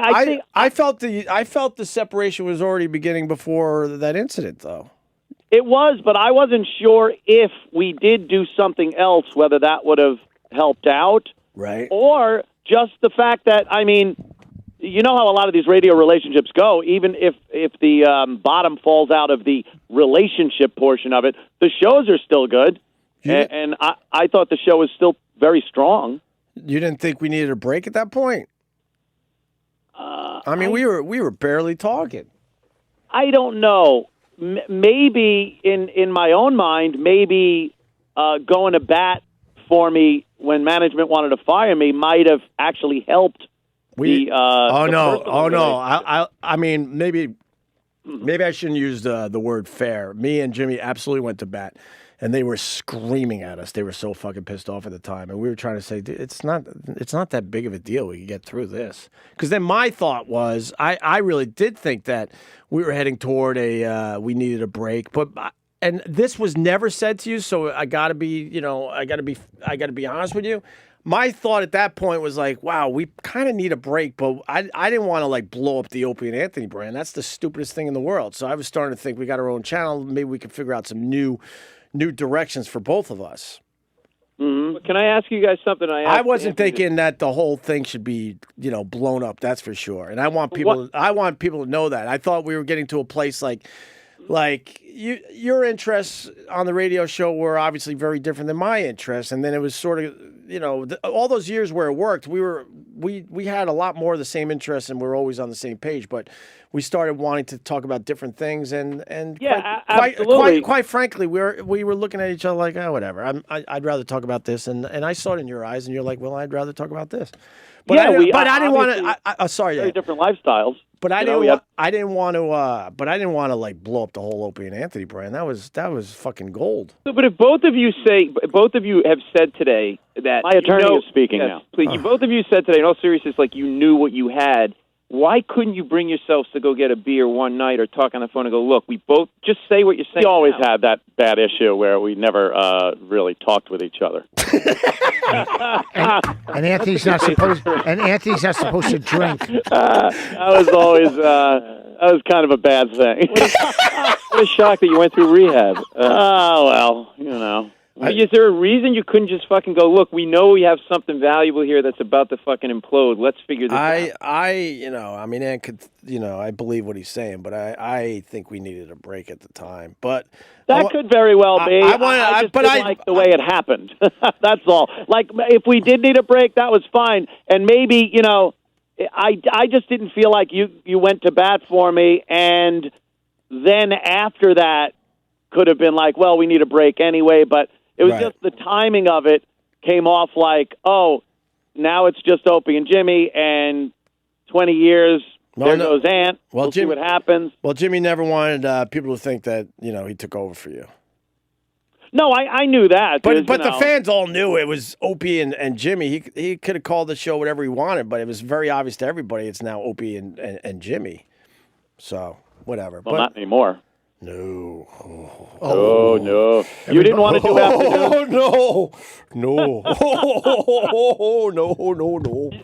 You didn't want to do afternoons ever? Like even when Sabian, fucking mental patient Sabian wanted us to do afternoons? Dude, I ran into him a couple days ago, matter of fact. Hopefully with your car. He's out of his fucking mind. It's amazing. But I think he did bring it up, but no, I did not. I did not. I don't know why that was spun differently. Especially because I know he came to me at one point and said, like, and kept harping on it, and I actually had to bring out the contract and say, we're contracted to do mornings. Right. If you put us in afternoons, I'll claim breach of fucking contract, and he stopped that conversation. But he was under the impression that you wanted to do afternoons, and that's what he told me. So I believe that's what he told you, but I think he was working, both of us because I absolutely did not want that. He talked about how, we had our success in afternoons, so wouldn't it be great? Oh my God, you guys moved to afternoons and, redo that. But no, especially when I had kids, it's like this. I mean, now I don't get to see my. It sounds stupid, but when you have kids, I had the chance to be home with them all day, and now, I don't see them from 8 in till 6:30, 7 o'clock at night. That sucks. I know, dude. I'd rather have it the other way.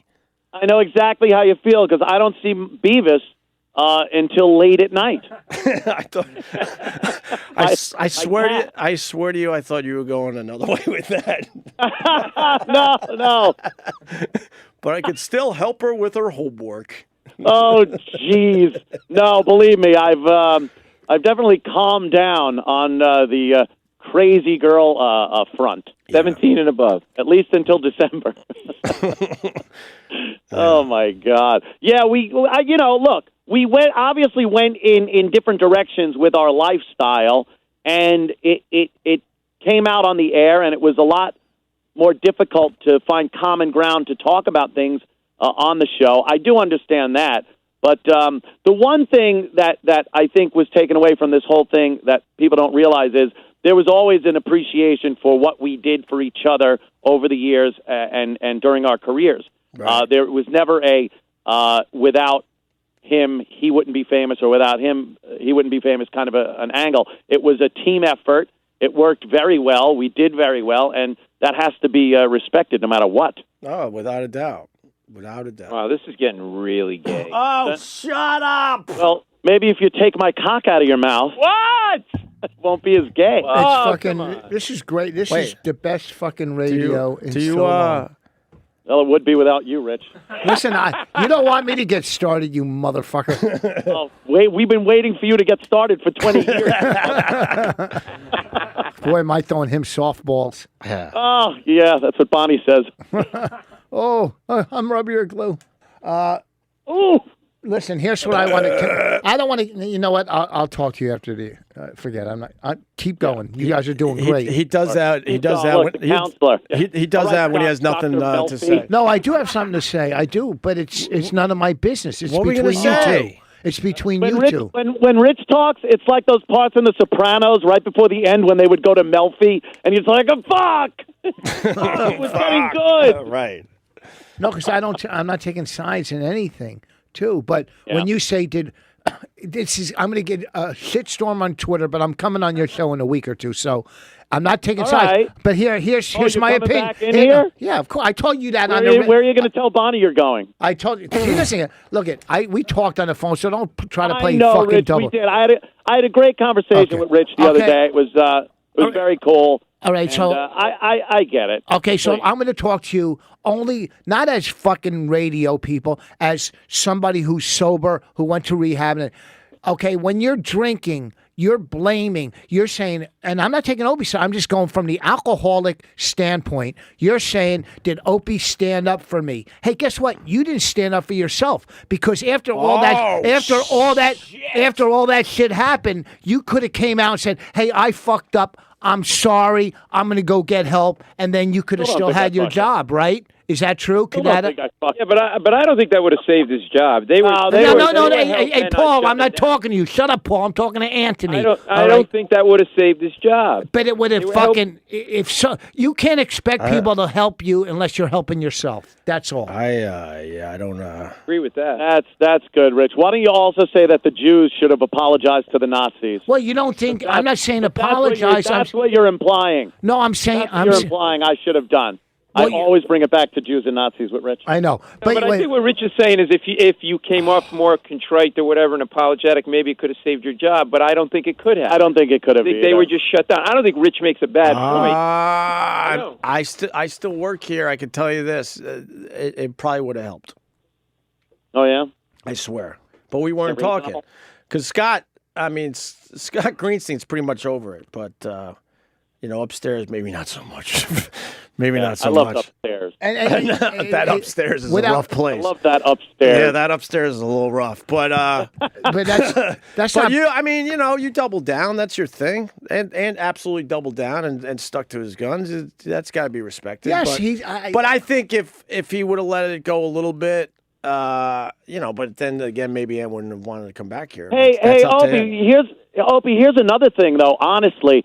Remember what we were doing for a good fucking year at least leading up to that? Was saying, oh, here's another fucking pussy apologize. We were playing the apologies and mocking everyone that was apologizing as they got in trouble. And then I could not in any way, shape, or form be that guy. We had geared it up so much that it was almost impossible. That put you in a tough spot. Absolutely. It did. Absolutely. With the credibility with the fans and everything, man. Oh, that was okay.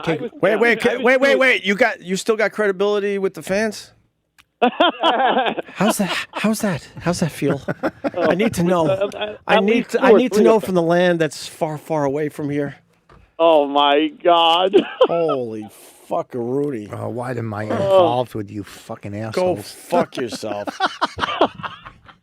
Hey, Anthony, that wasn't pro Opie or anti-Anthony. I'm just saying from looking at it from an aspect, was there a way that you could have got around it without apologizing, but still trying to, you know what I'm saying? Without going, I'm sorry, but hey, I didn't mean this as a fucking whatever. You know what I'm saying? It was very difficult, like I said, because of the reasons I just said. And also it was very difficult because there's no way, especially then, to try to squeak out of being called a racist on social media, especially 2 years ago when it was really starting to kick up. I think now it's kind of lost its oomph. I think people can say things on social media now and not have so many people pile on. And the people that pile on have that ability to have you removed from your job because people are just sick of it at this point. But at that time, you were done, man. You were fucking done. All right, so I stand corrected. I'm just seeing it from, But I also got to say, like objectively, because I'm totally on the outside. That anybody who fucking this is how I thought it would happen. This is how I thought it would happen. I had a good point. Anybody who heard him get fired. Hey, I let your flunky speak for a little while. Thank you very much. Hey, put some duct tape on his mouth if you can. You fucking asshole. I let your flunky I speak. thought of all the fucking things that you guys did over the years, that was not the thing for him to lose his job over. That's true, too. A lot of people said that. I did not think that you were going to lose your job. I was certainly very surprised, yes. Hey, Ant. Are you Googling black topics right now, Ant, as you sit here and take this call? What's got That's what I'm doing. If you notice, I've laid way off on any racial shit, especially on social media. What's on your black radar today? What's on the black radar? Let me see if I even have something. What's on your black radar? Oh, by the way, the paper crinkling up. It's called PrEP. Look into it. That's what gay people take so they don't get AIDS. Oh, jeez. I thought he meant prepare for the radio show. Well, Bill Clinton's black son. That was what I had. And I see some here that says Chuck E. Cheese Brawl, so I assume that's black. That's actually not. I know. I saw that clip. I think they were Hispanic. I'm not sure. See, like black. Anyway, it's wait. Does he really? Fine. He might have a black son. Yes. Yeah. There's some. When did this hit? Yeah, from Arkansas, I think. That said he's Bill Clinton's son. Oh, E-Rock said I got the printout in front of me, which goes back to Anthony's point about show prep. Look, man, I've been fishing for 3 weeks. Where the fuck is this? What, for a new job? Yeah. Holy shit, Rich knocks one out. Jesus Christ. Oh, boy, do they give me a haircut. Oh, boy, do they give me a haircut around here. Anthony, you're saying, the whole race thing isn't as prevalent right now. The history, you do not want to go after feminists. This is their fucking time right now. These are the people you got to back off of, I think. Yeah, believe me, they're a little mad at me, too. Hey, Ann. Anthony's trying to line up a date with a 17-year-old black girl and just that's a trifecta right there. Clear me up. Every time he talks, I want to quit comedy. Oh, please, I'll keep talking. Here we go. I'm talking right now. Can't happen fast enough. Don't make promises you can't keep. I don't know. Maybe a little awareness would be nice. First time in 2.5 years, this guy's trying to fucking... I know. What is Opie talking to himself? Shit. Exactly. Jesus Christ, talk about an oversell. Oh, my God. Holy shit. I love you, Paul. I love you. Yeah. I love you. Oh, God. And I don't understand one thing. Yeah. The sloth. What's that? I didn't really understand that one.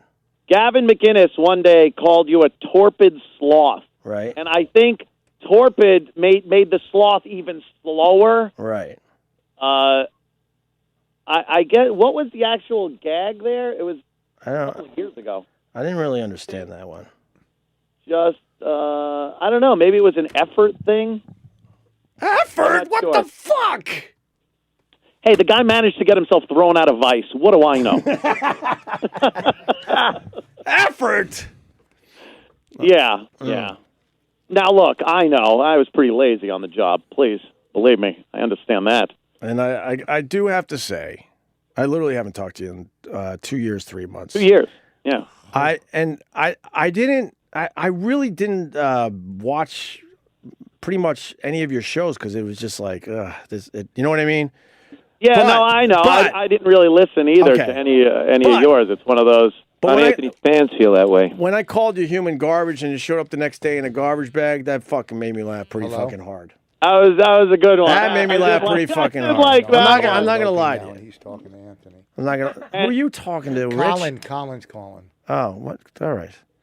And I also want to clear this up. I was never under an assumed name on Twitter saying anything about anyone. That really annoys me when it happens to me and people, under assumed names or something.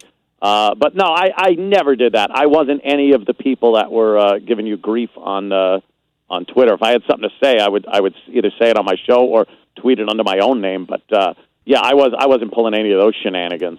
All right, we'll let that sit there.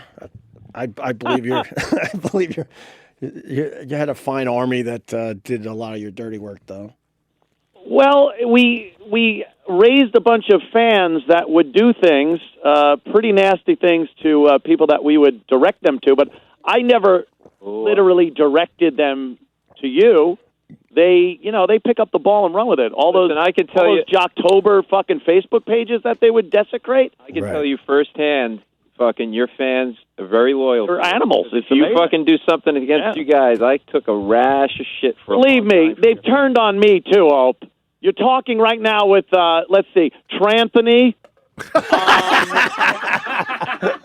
Another one they call me was Tranpa. And there's Zitz. Remember they were calling both of us Tits and Zitz. That was a good one. Right. And the Worm. They would call Jimmy the Worm. It was a bunch of things.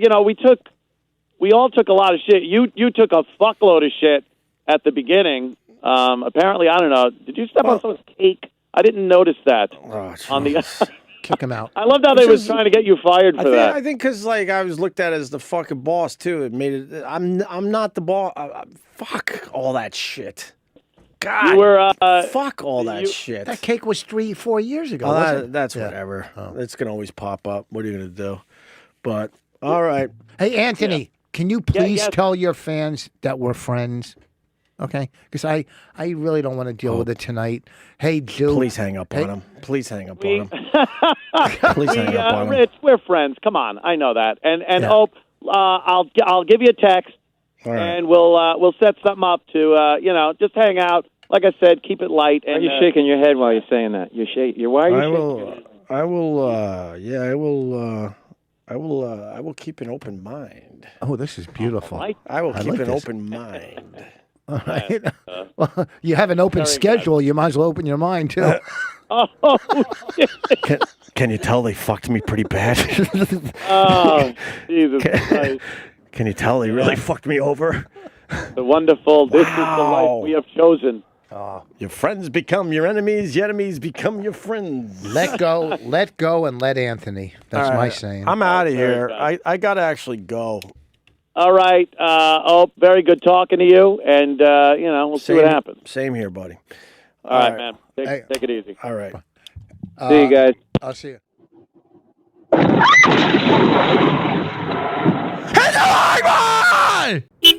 God damn it, Doom. Doom! Find God! Find God! God damn it, Doom. You quit that. It's not happening for the last freaking time.